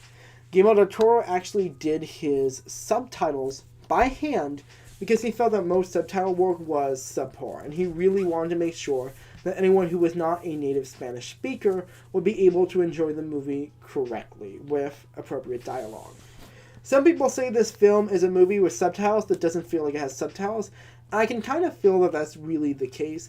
A lot of people criticize subtitles as taking them out of the story, though I've always enjoyed subtitles. And I definitely dislike people who dislike subtitles, first of all, because it is a bit ableist, because not everyone has good hearing. But obviously, not trying to call out anybody, I'm just saying that subtitles are important. And I think it is really useful skill for somebody to know, to be able to watch movies with subtitles. Not only for its, I guess, accessibility issues, but also because it allows you to watch foreign films that you would not be able to enjoy otherwise. Let's get off that and actually talk about what the movie's about, though, Ryan. Tangent is over. Pan's Labyrinth is about a girl, I cannot remember her name off the top of my head, sorry about that, who is living in the war-torn country of, I believe it was Spain. Correct me if I'm wrong in the comments or on the premiere or whatever you want to do. But basically, she is in this war-torn country. It is during this revolution. And she is essentially the daughter of the general's concubine. Basically, the general has married anew. He wants a son because patriarchy. And she is pretty much the just leftovers. And so she's dealing with all of these, like, real-world issues, while she's also dealing with these dark fantasy things because she finds this fawn, this satire, in this labyrinth, and these ruins that are outside of this complex. And so this fawn is just, like, played by Doug Jones, by the way, always a great actor. And he's like, hey, how you doing? You should do these 3 trials and tribulations to, unlock your birthright because you're the moon princess of fairy tale land. And she's like, that sounds great. What do I need to do? Well, you need to go to some fucked up Narnia places and almost die. And she's like, better than my current life. Let's get it done. And so she's basically dealing with these horrific aspects on 2 fronts.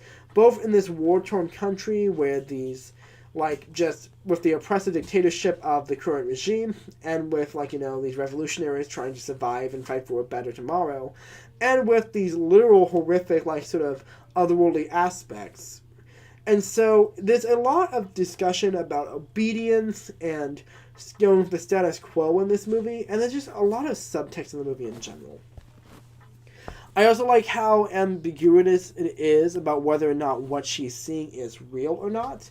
And that kind of, brings up a discussion about whether or not this is something that actually happens with her, or if it is simply her imagination providing a escape from the horrors of her modern reality.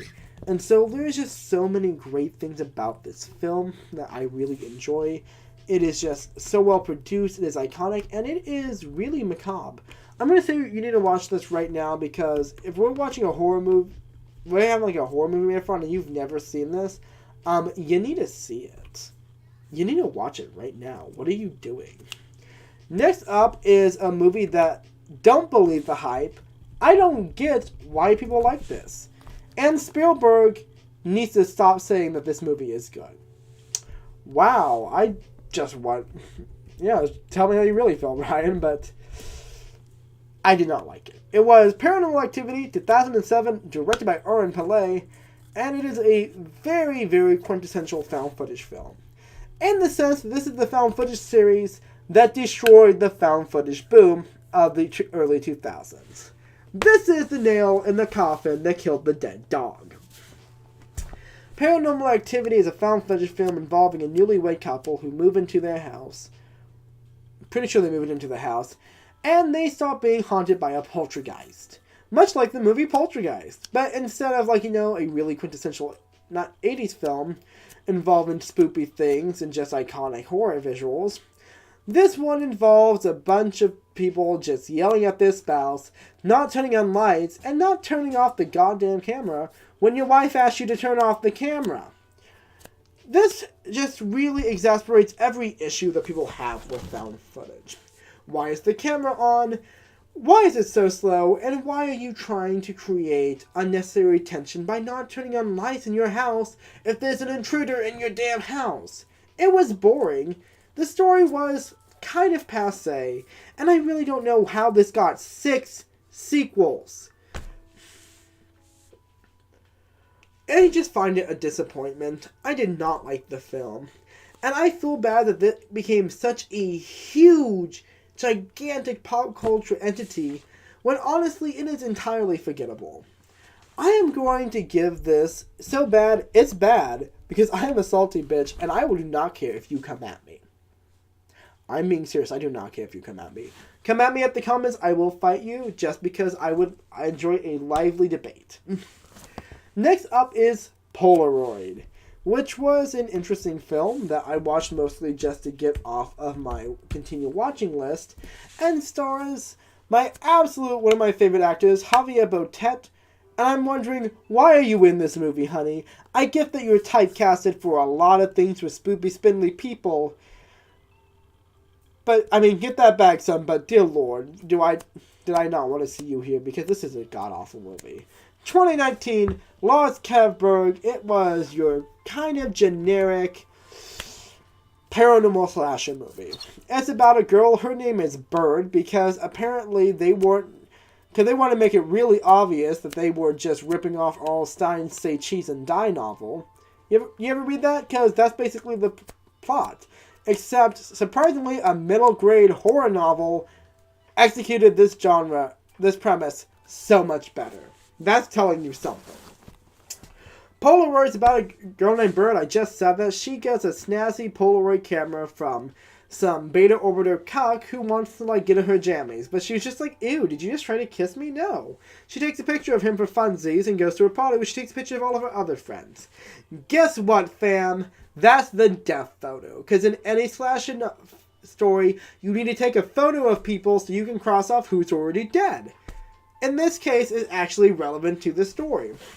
Things that were interesting about this, besides the entity, which is the literally worst named slasher protagonist I've ever heard, especially since it's supposed to be like a literal ghost of a real life, of like a character, so why don't just call it like the ghost of that person? Why call it the entity in all of the billing and the credits? Well, whatever.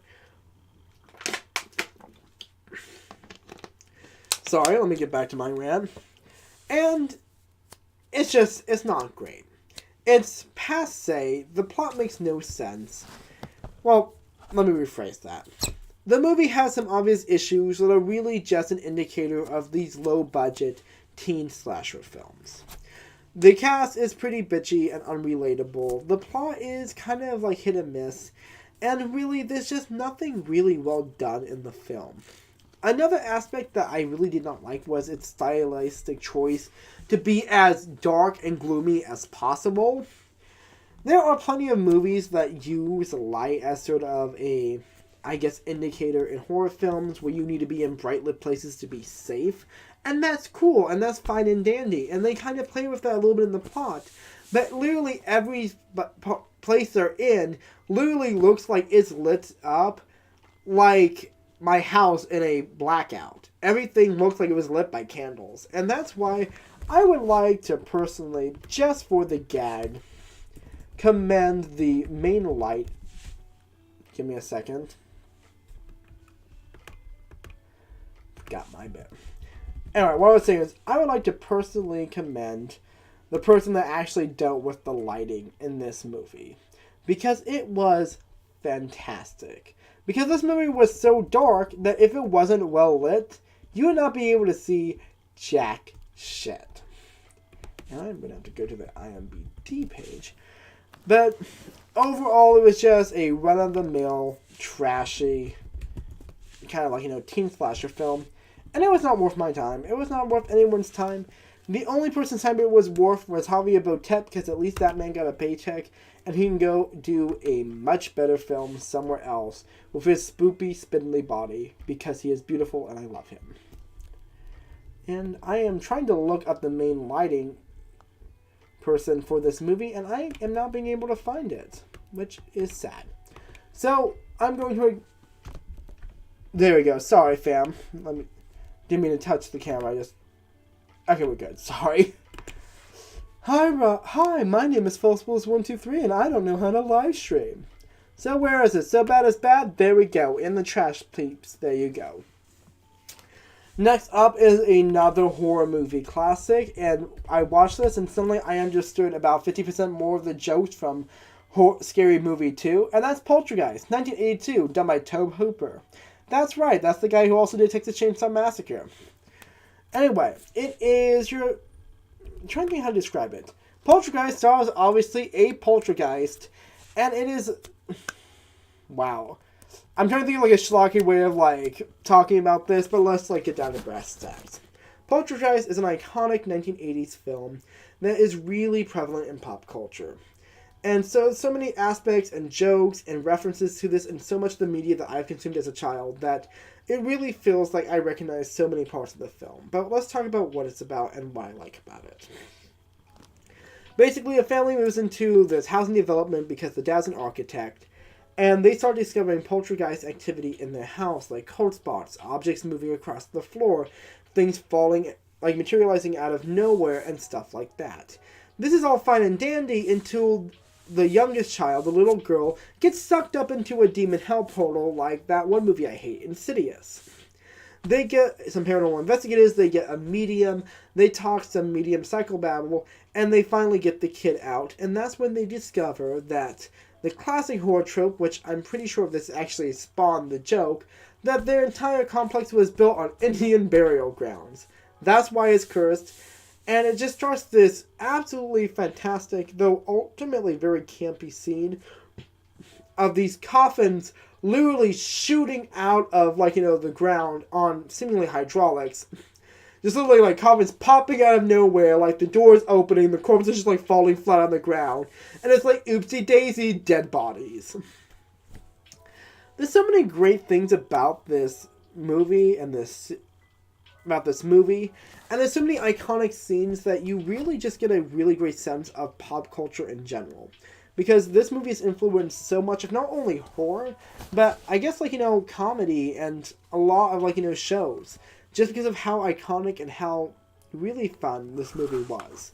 This is the type of horror movie that is still scary, but you can also watch with your kids, if that makes sense. I'm not sure if that really gives you a great, I guess, indication of it, but I'm actually going to put this on while watching it right now, because this movie is a great time. It has some really great moments, and it has some really fun moments too. Next up is, of course, the pilot episode, well, it's the season premiere episode, rather, of MST3K, The Return. And that is Reptilicus, 1961, directed by Sidney W. Pink and Paul Bang. It is a Denmark film, and it's, interesting enough, a kaiju film. So it has, like, a giant monster that destroys the city. And Reptilicus is basically a giant monster that, oopsie-daisily, has been, like, you know, frozen in a glacier, and they accidentally revive him, and now is destroying the entirety of Denmark. So, Reptilicus is super campy, it's super out there, and it was just a fun time. Obviously, kaiju is a very niche genre, and it's kind of weird that that Denmark wanted to make their own monster film, but they did, and, you know, I'm not going to blame it for them. It was exactly the type of thing that you would, like, expect from clicking on it, and it was just a good time. I am also really happy because it's an indication that MS3K The Return existed, and that makes me so happy because I am a fucking nerd, and that is all that you need to know. So we're in the home stretch. It looks like we have 18 more films to go, and we've only been live streaming for 2 hours. Oh my goodness. Hey, this is why I live stream this. But I've been having a fun time talking about all these movies, so thanks for watching. Next up is... oh my goodness, in a second. So I'm kind of like running low on energy. Next up is Seven in Heaven 2018. Chris Eigelman is the director, and it is, for lack of a better word, science fiction. Basically, imagine just a really dry Sliders with some teenagers, and you kind of get a basic premise. Pretty much a bunch of teenagers are playing Seven in Heaven. Oh my goodness, so inappropriate. In a closet, but you find out that the closet sends you to an alternate dimension where basically everyone is just really into punk metal and likes to stab a bitch. Things I liked about this movie was... honestly, not a lot. It was pretty run-of-the-mill in terms of teenage drama and plot. And there wasn't really any subtext that kind of, like, provided any interesting commentary to the film. On top of that, the characterization was kind of passé. The alternate dimensions weren't that interesting and were kind of downright confusing at times. And another big issue was its erasure of an interracial relationship. Basically, at the start of the film, the main character was dating a African American. His girlfriend was African American. And it's kind of implied throughout the film that he starts to develop feelings with this blue-eyed, blonde-haired chick, who's the girlfriend of his bully, and also participates in his bullying. But, since they kind of hung out, and, like, she has a bad relationship with her sister, they're going to totally make out. They're not going to confirm whether or not this affects, like, his relationship, because he literally just cheated on his girlfriend multiple times throughout this film.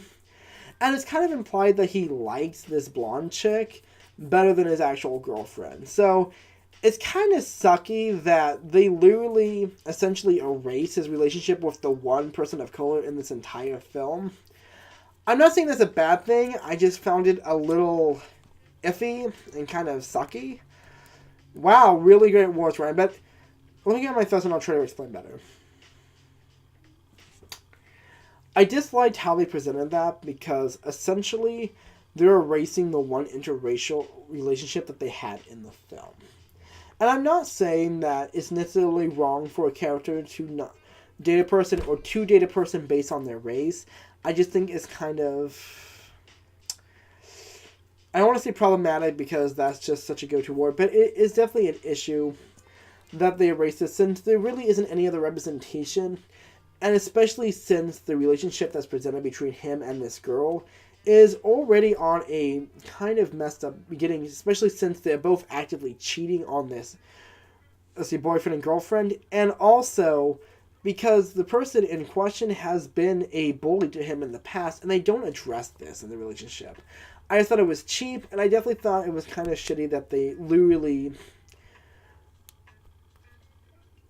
just erase this one relationship with a really interesting and complex character. So there was definitely some issues there, and you can say whether or not I'm getting off my high SJW horse, but it rubbed me the wrong way.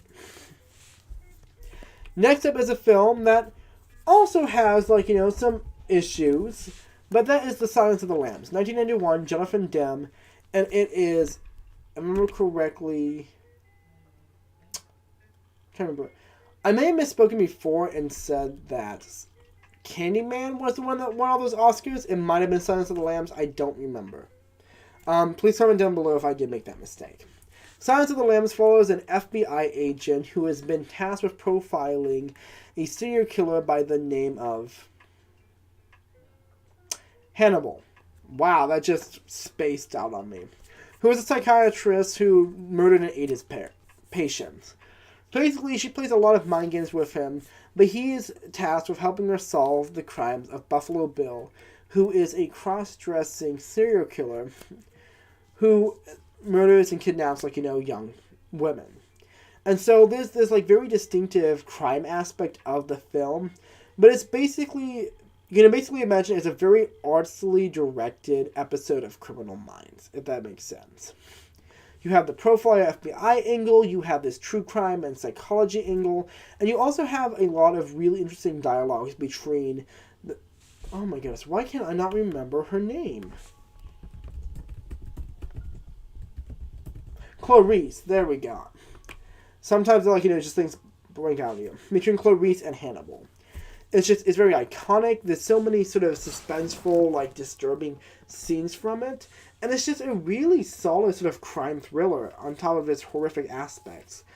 Once I did mention there was a problem with it, and mostly just because the character Buffalo Bill is not presented technically as transgender. They specified that he is not truly transgender, but he does present as female. And you can, yell him in the comments for misgendering if you believe so, but anyway, that's not the point.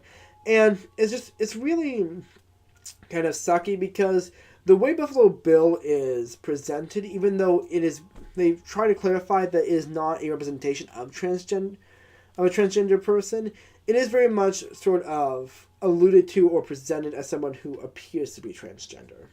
And so that can definitely have some issues, especially with people who are transphobic.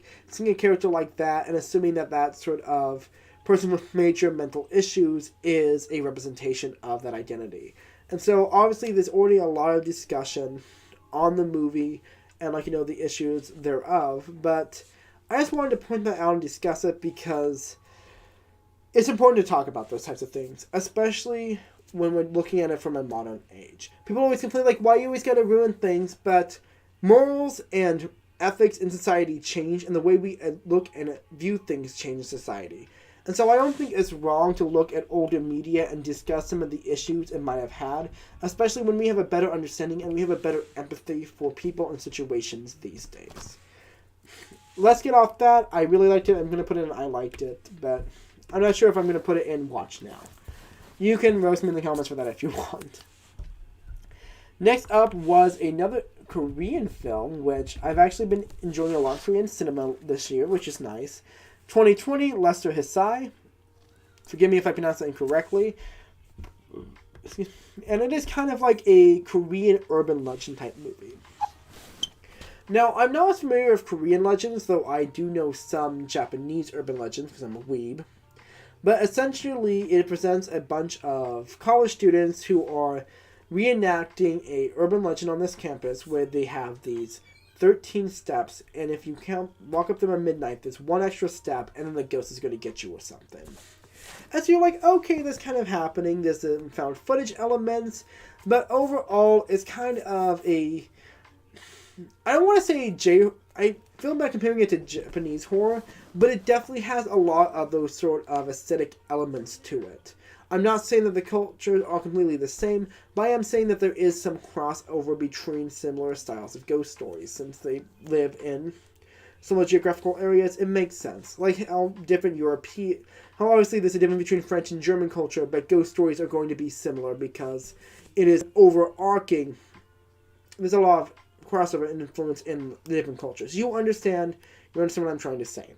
Point being, if you like sort of Japanese horror and you're trying to look for something that's in a similar vein, Korean horror is definitely making its own sort of come up, and it has a lot of interesting aspects that are on its own. That being said, while I think The Bridge Curse definitely has some good tension, some good horror moments, the plot is a little bit strange, and it's a pretty run-of-the-mill contender for horror in general. It has some spooky ghosts, it has some people being murdered, but it also tried to do this Saw-style sort of mindfuck at the end that I don't think it really pulled off good enough. Maybe just because I had a really hard time differentiating a lot of the actors. That's all I'm going to say. I'm sorry if I spoiled it, but there we go. So I'm going to put this in map. It wasn't a bad film, and it had some good moments. Next up... Oh, it was a bad film. We're going to get into it, damn family. 2017, The Bye-Bye Man. Directed by Stacey Tidal, Get Your Bread Queen. The Bye-Bye Man is basically what I like to think as the progenitor of this sort of modern, creepypasta-style paranormal slasher. You have some generic 14-year-olds, edgy creepypasta OC, and they're going to go murder a bunch of teens because they're once again a Jeff the Killer ripoff. I never actually read Jeff the Killer, sue me for making that reference. Bye-Bye Man is just some weird, Candyman dude who's just going to go around and murder people if you think or say his name. And you're like, okay, interesting, a mimetic, slasher killer, we've seen this before, but it's always an interesting idea. And honestly, the trailer looked a bit schlocky, but I thought I could have pulled it off because I remember this, movie coming out when I was, in high school and stuff. Actually, I want to specify this movie. I keep calling it... I've mentioned saying creepypasta a lot of the stuff when I talk about it. It's actually based off of a chapter of this urban fantasy novel from, the early 2000s, but that's not the point. Some stuff that was interesting about the film was it did utilize the sort of flashback to the 1970s, and those scenes were really interesting, and I liked those. But the main story is sort of the modern day aspect of the film was just boring as fuck. The acting was terrible, the film was very uninspired, and the plot was just... Sure, stuff happened in it, but the characters' motivations made little sense, and basically the Bye-Bye Man just had no lore, basically. There was no characterization, there was no lore, the plot was just weak on all of those aspects, and there was just really no meat to the story. And so I just felt really put off by the entire film because it was just a giant disappointment from beginning to end. There was just nothing there to really enjoy besides a bunch of dumb teens who were cardboard cutouts getting murdered by a poorly defined protagonist that was nothing more than some creepypasta Mary Sue. And so, the only thing worse than this film was the fact that it inspired a bunch of other lazy Hollywood producers to make other films like this, like 2018 Thunder, or the newly coming out The Empty Man, which I think is coming out next year, which looks like a direct ripoff of this film. So, you can thank the Bye Bye Man for sitting through drivel like that. You're welcome. It's gonna be in so bad it's bad, but just know that it's pretty bad.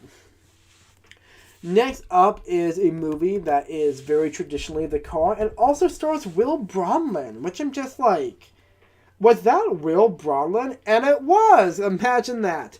1977, directed by Elliot Silverstein. It is a... I don't even know how to describe it.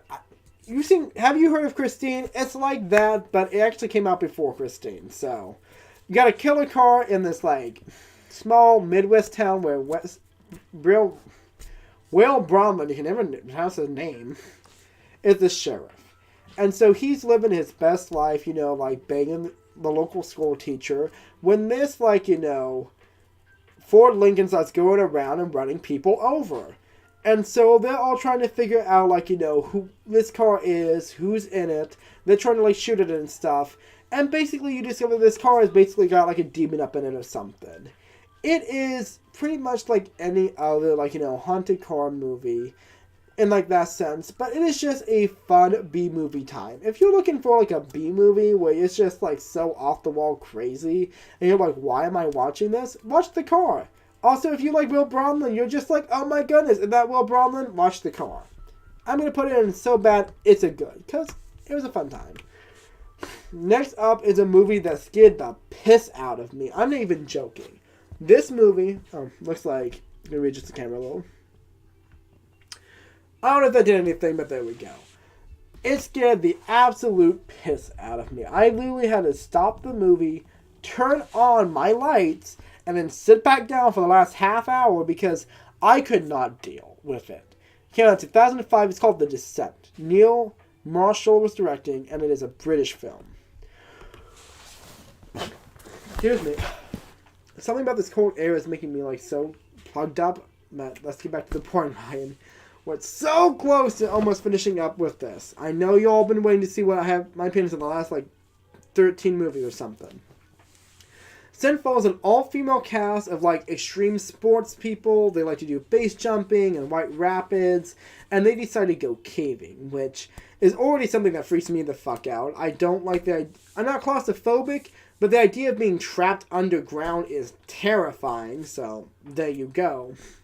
And so they basically get, into this cave. And you're like, oh, it's so pretty. But then they get trapped. And that's when, the head lady decides to tell people that BT Dub fam, this isn't the cave we were telling you about. This is a completely new cave system that no one's ever explored, and I thought it was a good idea to bring y'all down here to die horribly. And they're like, wow, fuck you, first of all, and second, how are we going to get out of here? And so the first pretty much hour of the film is a very traditional survival horror story. And it is just so freaking intense. It has everything you want from survival horror.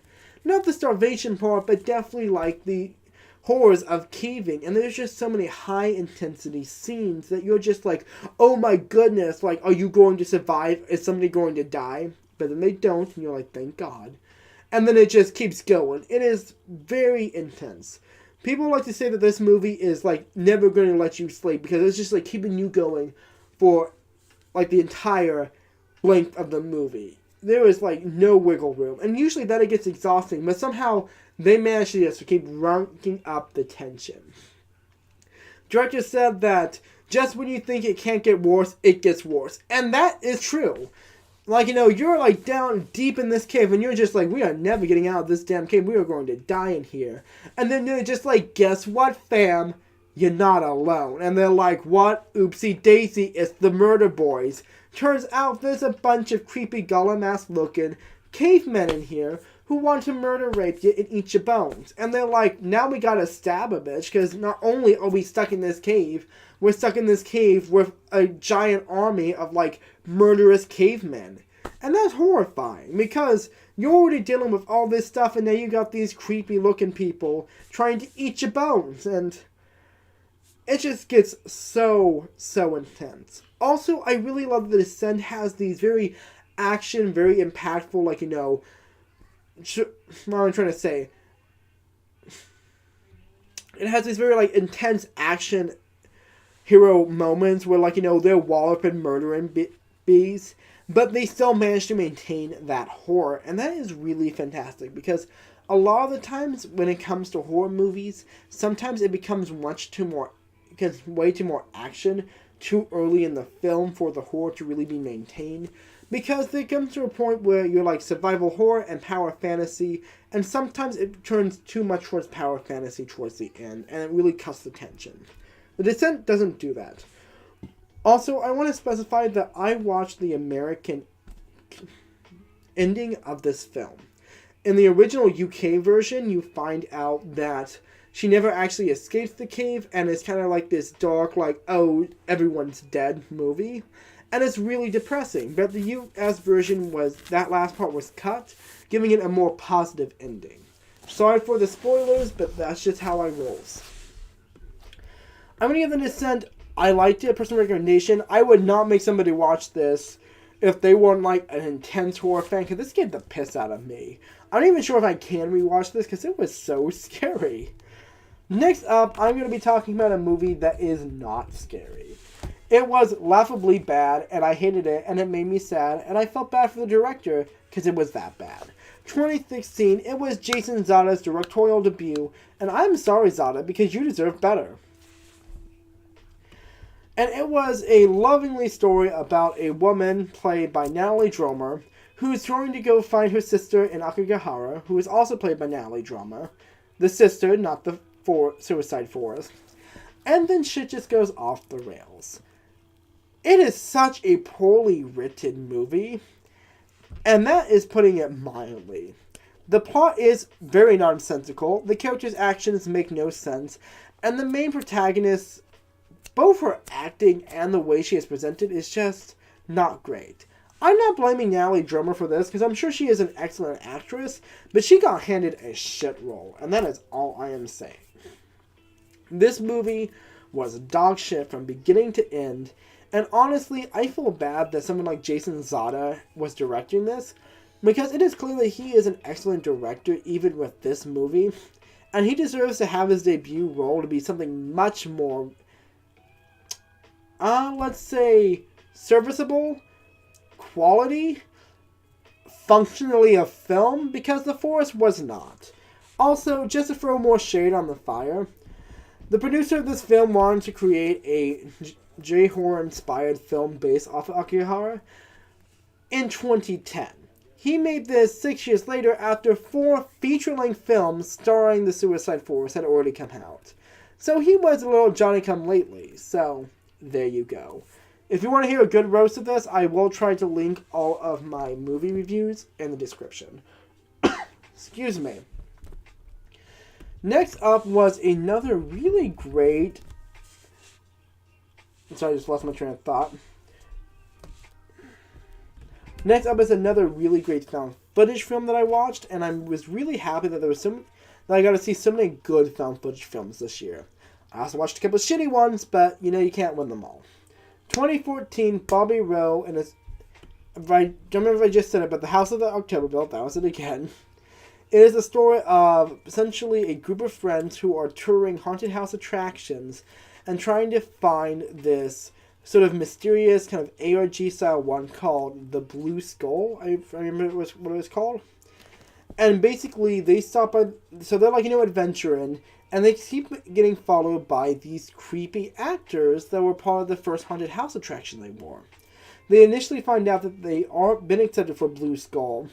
And one of the things that makes the movie so intense is whether or not this is all a game, if it's actually part of the attraction, or if they've been actually kidnapped and everything else. And so it's just a really great descent into madness. It is a really just solid found footage film that does its found footage conceit so well. And the ambiguity of the film is really one of its shining hallmarks of quality.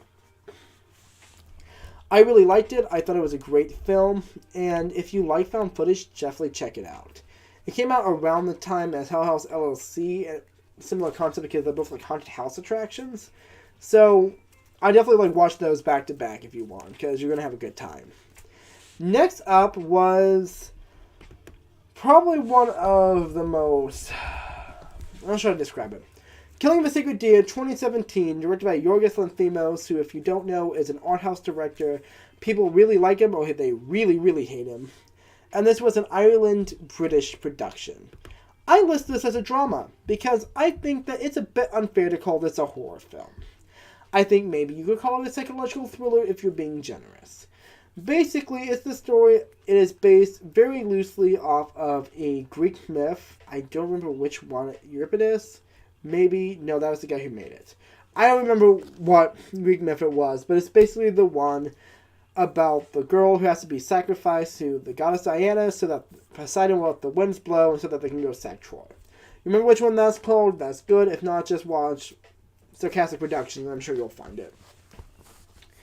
Basically, you have this heart surgeon and he has a beautiful family and a loving wife and they're all super weird. And he's basically befriended this boy who you later find out is the son of a man who died on his operating table. So you're like, okay, that's kind of wholesome. What's going to happen? Like, maybe he, does something creepy because apparently his life's about to fall apart.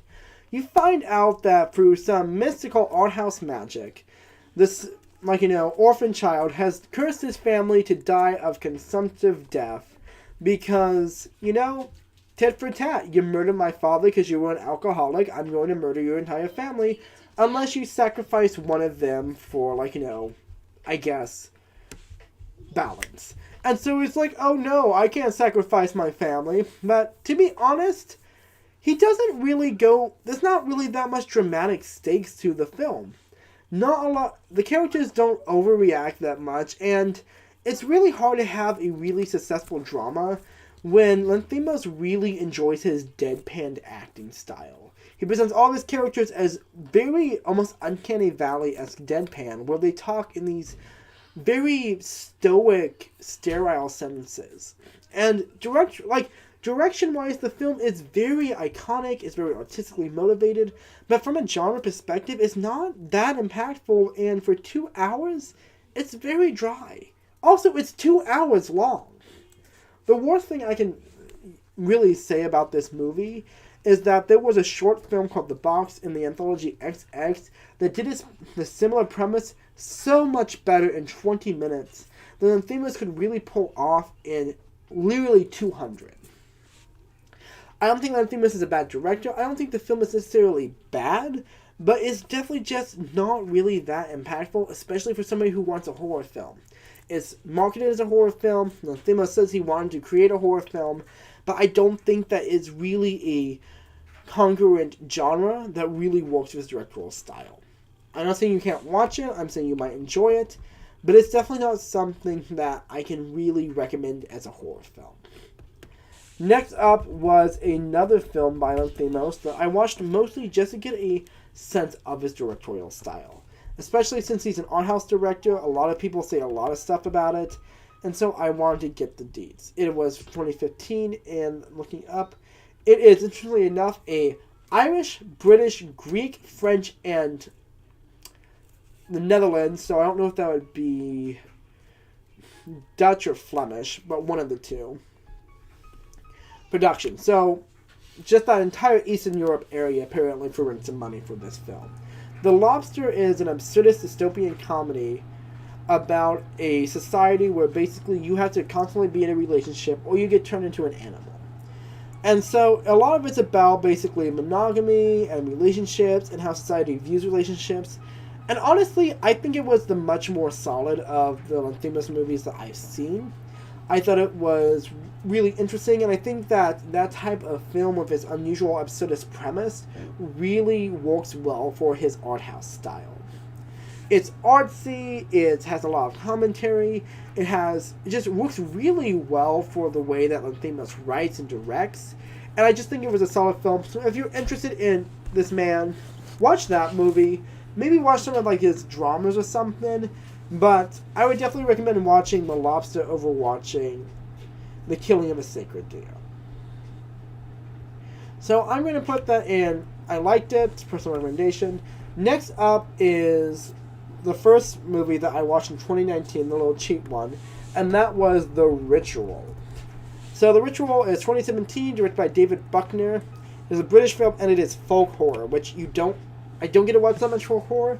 I love folk horror. I think it's always fun. Basically, 4 chaps on a lad holiday to Iceland or something to basically commemorate the passing of their 5th friend who is dead. And he died in a gas station robbery, so that's fun. Basically, on their way back to their car, they get lost in the forest, and they start being stalked by some sort of unknown entity who disappears into some creepy-ass aspen forest trees. So there's just some really iconic sort of... What am I trying to say? There's some really great directing visually between these sort of creepy forest shots where you're in this, like, infinite maze of similar-looking trees. And there's also these really great surrealistic moments of these sort of waking night terrors that the main character, like, deals with. Like I said before, it is folk horror, and ultimately you deal with this forest god that that these men are being sacrificed to. But I'm not going to get into the details too much because they're kind of spoilery. Basically, if you like folk horror and you're looking for sort of a more horror with surrealistic horror film, this would definitely be the type of film that you might enjoy. I'm going to put this in It's Alright because it was a solid film, but it wasn't that great. You know, it was good, but it wasn't great, if you understand what I'm saying. Next up was a film that wasn't good, it wasn't great, it was pretty bad. And that is, give me a second, The Vatican Tapes. 2015, directed by Mark Neville Dine, and it is an exorcism film. Now, this was, at least from the premise, kind of presented as a found footage film, but it is traditionally shot, which was the first disappointment of this film. Basically, you have some random brown-eyed, blue-eyed chick, and it's like her 21st birthday, and oopsie daisy, somehow she gets a demon in her. They never really specify how she gets a demon in her, and I get that exorcism lore is pretty vague, and people can become possessed under a variety of different ways, you know, from actual demonic sacrifice or rituals to just being depressed and listening to heavy metal. So the ways that people become possessed can be like very myriad, but closest that we understood, she got stabbed by a knife of a crow nearby, and apparently that's what gets a demon in you. Basically, she starts doing, pretty bog standard demonic possession things, and they call some priests to go exorcise her.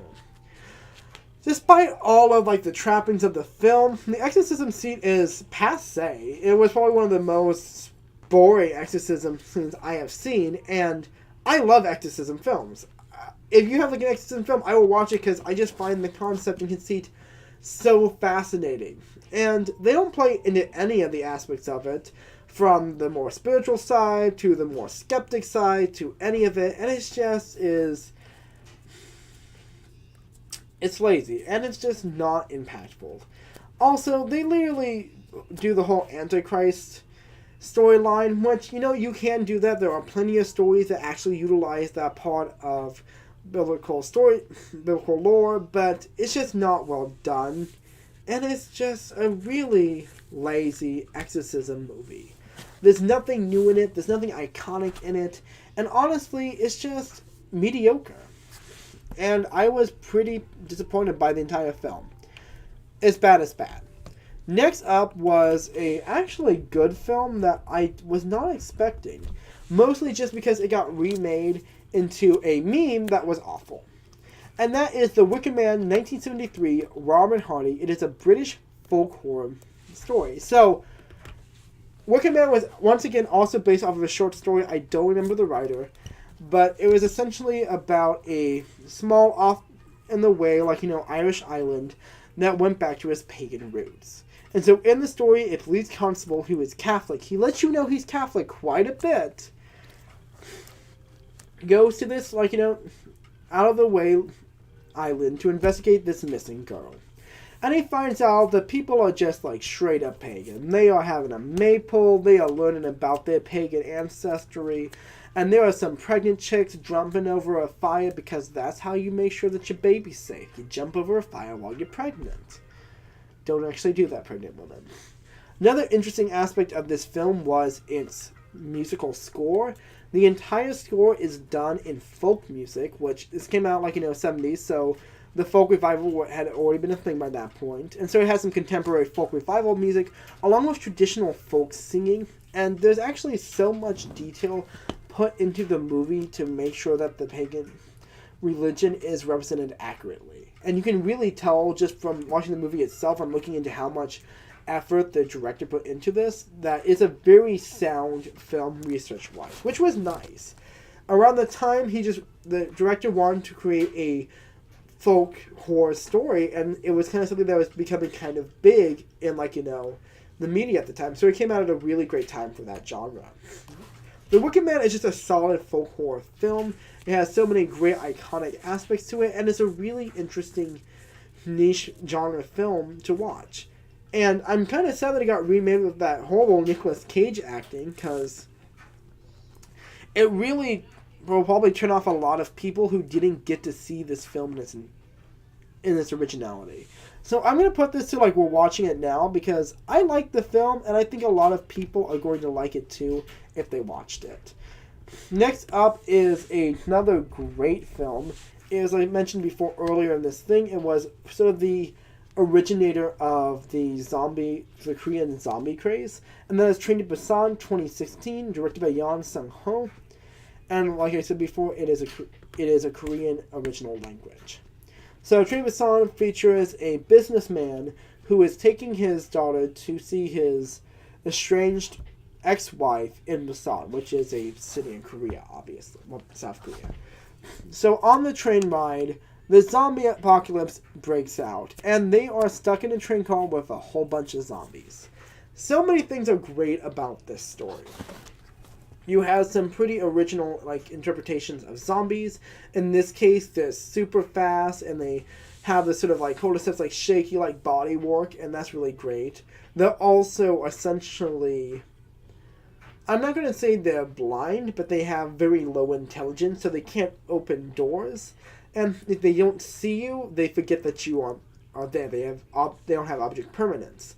And so those are some really interesting aspects of the zombie lore. And there's also this really great social conflict, kind of natural order type things about what do you do? Is everyone looking out for themselves? Do you help your fellow man? And so there's that social commentary as well. So Train to Busan just has so many great elements to it that really makes it a fantastic zombie film. I watched this, I'm just zombies are cool again. I loved it. It was great. Loved everything about it.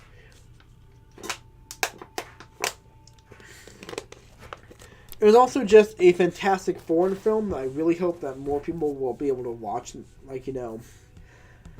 the coming years. And that's one of the things that I really like about, I guess, the time that I'm living in right now, is that, how do you want to say, is that nowadays we have a much more cosmopolitan influence when it comes to the movies we watch. We're starting to see a lot more foreign films and foreign original language series flow down into our streaming services, and so people are going to be able to actually get a lot more of a cross-pollination between the films and media that we consume. And so being able to see really amazing cinema like this from different countries is just a great boon to, I guess, media as is. So I'm going to step off my soapbox and talk about the next film that I watched.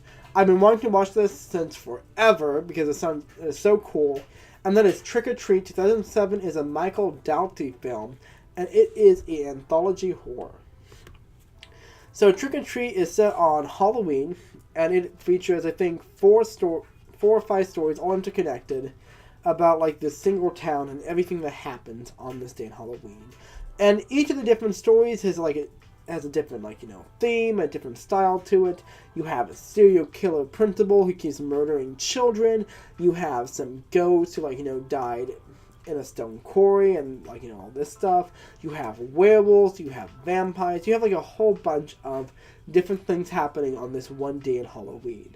And all throughout it, you have this creepy little boy, and he has, like, and he's dressed as a pumpkin or a scarecrow or something. He's dressed as a scarecrow, he has a pumpkin, like, lollipop or something. And he's going around, and he's murdering people for not respecting Halloween. And so it's a little bit of comedy, it's a little bit of horror, and there's just so many great pieces to it. It's just a really well-made anthology series. It's probably one of the best anthology series I've seen, especially horror anthologies. And so I'm going to give this movie, we're watching this right now. Like, we're starting off with Trick or Treat to, like, ease into it. Excuse me. Next up was a movie that was pretty shitty, and I was kind of disappointed in. And that was 2017's Truth or Dare, directed by Nick Simon. So, like I said before, the 2018 one was made by Blumhouse. This one was the Sci-Fi Channel, which I don't know if you ever noticed that, but when it comes to, like, TV shows, Sci-Fi will be like, oh yeah, here we go. You want to see The Expanse or Paranormal Witness or The Magicians, and they're super great and cool. And then it's like, oh yeah, but while we're here, here's, like, a dumb, like, shark movie or some other, like, poorly made straight-to-television movie. And I'm just like, why are the shows so good, but your movies are so bad? I'm just asking, Sci-Fi, because I love you, but why? So Truth or Dare is a really poorly made, like, teen slasher film, basically. All these kids, they go down to Mexico and they get trapped in another evil Truth or Dare game. And you're like, okay. Kind of feels like you're ripping it off, but, like, I'd like to say that this one actually came out before Blumhouse's, so that's what's up. And it's just not good. The aspects I liked about it was that they were actually kind of there's some ingenuity on, like, how the characters interpreted the, like, dares, but there's also a just really poor writing style. The characters just kind of, like, wandered all over the place. There was no reason why they were, like, being possessed by this game or why it was affecting them. There wasn't, like, any entity behind it. They just were, like, kind of cursed to, like, play Truth or Dare until they died. Another issue I had with it was the fact that there was really no diversity to the film. If I remember correctly, I believe two of the actors were mixed race. But besides that, there was really no people of color in the film, and everyone was, like, very straight and very whitewashed. And that it's kind of, like, shitty. That, like, I want to see more diversity in horror, and there's just, like, nothing there, And it's like, even had, like, a couple characters who were very queer-coded, they came off very much as, like, maybe they were, like, gay, but they made sure to mention that, like, they were sexually attracted to women, because we can't have any gays in these horror movies, And that just rubbed me the wrong way. Because I'm just like, you could have gone the bare minimum of having, like, a single queer-coded character, but you had to give them a throwaway line that made sure that they liked women. And I'm just like, whatever. And so, overall, it was not a great film. It was like, that was it. Some teens were dead. An hour of my life was wasted. So, I'm going to put it in so bad as bad because it was not good. Next up is a movie that a lot of people do not like, but I really, really love. And you can just, like, tell me I am wrong in the comments. And that is Unfriended 2014. It was directed by Levan Gabrienze. And it is a United States-Russian collaboration. It's also found footage. Unfriended is based, you probably have seen a trailer of it. It's a bunch of friends are having a Skype call, and oopsie-daisy, them being murdered by a ghost of their dead friend. Sarah Barnes, I think her name was, but don't quote me on that. And so, all the friends are kind of shitty people, and they kind of get murdered, so you don't feel bad about that. But the really great aspect of the movie was its premise. That all of this was done as a screen capture to a Skype call. And it was really utilizing its premise so well. The characters were, like, looking things up. They were, like, checking they were looking things up, they were checking websites, they were trying to do things mechanically, like basically delete a Facebook page or delete somebody from a Skype call, and they couldn't. And so the usage of webcam and screen capture is so well utilized in this movie, and it really capitalizes on its premise well. And I think for a movie that was set in 2014, it actually utilizes the sort of zeitgeist of technology at the time, and I really liked it for that. Some people don't like the film, but I thought it had a really great... it had some really great scenes, and it was really iconic. Also, it had a really interesting subtext of cyberbullying and how that affects people. And so it was nice to have that social commentary as an subtext of the film itself. Some people thought it was stupid and they hate found footage, and they can have their opinion, but I think they're wrong, and I think that they should stop having a stick up their ass. That's just me. So we're down to the last two movies, so let's talk about the penultimate one, and that is Would You Rather. I did not watch this movie for so long because honestly it looked a bit too much like Saw, and Igor gives me the willies. But that came out in 2012. It was directed by David Guy Levy, and it is, I'm going to say grindhouse. It definitely has some Saw vibes, I'll tell you that much. Basically, you have this woman, and she is going to a fancy dinner party to get enough money to save her sick, I believe, I'm trying to remember, her sick brother, who I believe has leukemia or something similar to that. And she basically finds out that she is in a messed up game of Would You Rather at a dinner party, where she has to make moral decisions on to survive and get, the grand prize. Everyone is in it to win it, and it's being hosted by this crazy rich guy who fucks with poor people because he has that type of money. So, your classical sort of most dangerous game, rich person fucks over poor people for MacGuffin prize. And that's not bad.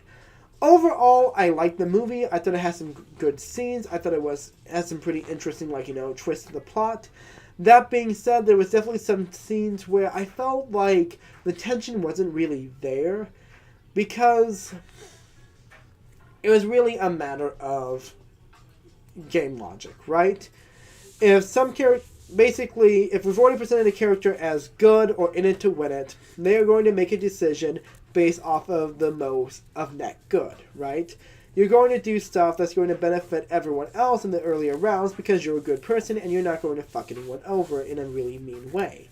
And so scenes like the earlier scene where they're basically choosing whether or not to zap somebody with electroshock, sorry to spoiler it, that scene was predictable, I will say, because you've characterized the characters enough that you can pretty much sum up what they're going to do in this exact situation based on their morals. And that's not bad. I thought it was fun to predict it, and even though it came true, and I thought it was interesting how they had this group dynamic play into these moral decisions being made. And so I thought the movie was pretty well made, but I also think that, as these sort of moral decisions, sort of Saw-esque type stuff goes, it wasn't the best, it wasn't the worst. I liked it. Last movie I watched was Malevolent, and oh my goodness, this was a disappointment.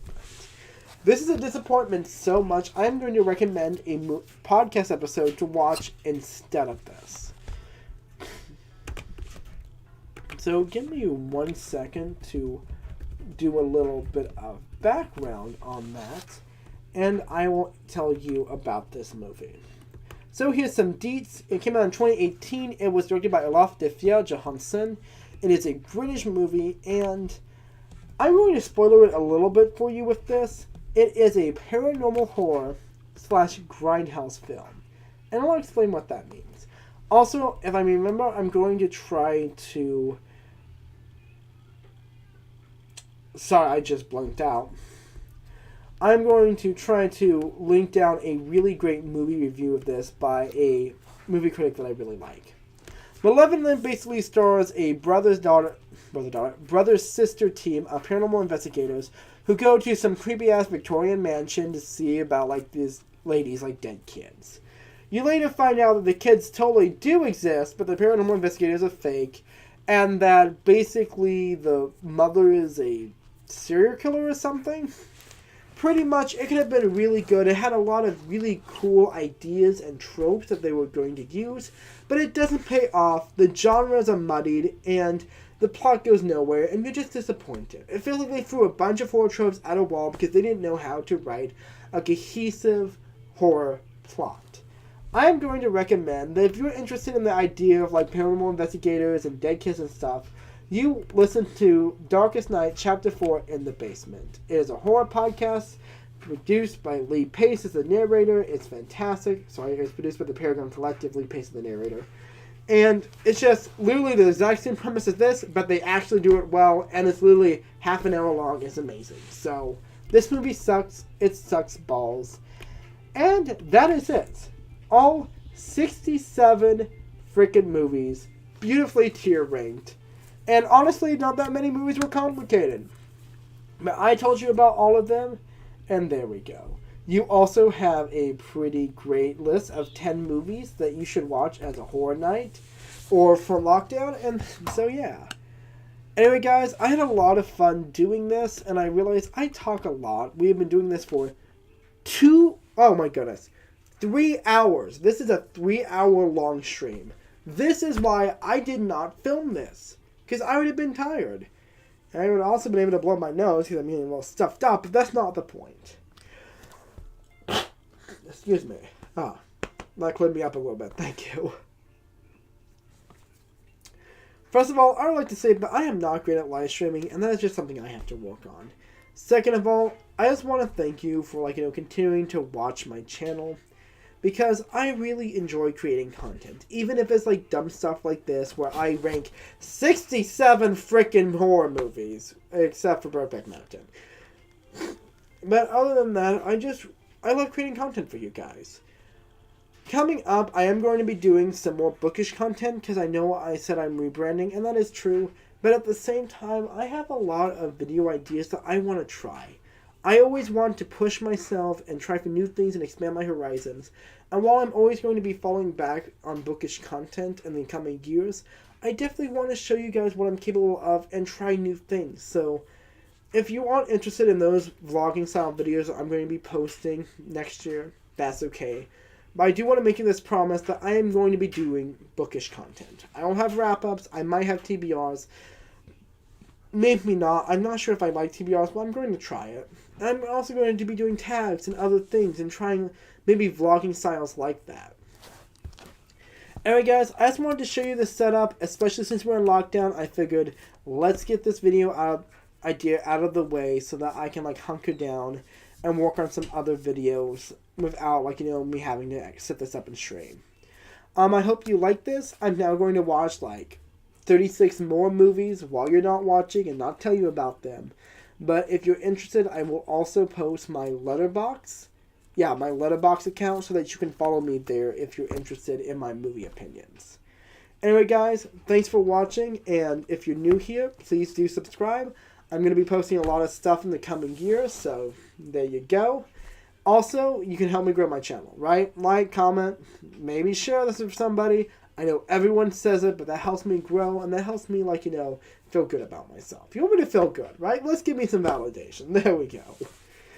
Anyway, guys, like I always say, remember, wash your hands, especially because if you live in Oregon, we just got locked down again, and I just love working in the restaurant service industry when that happens. Tell your family you love them, and live every day trying to be a better person. This is False Bulls 123, and you guessed it, I'm signing out.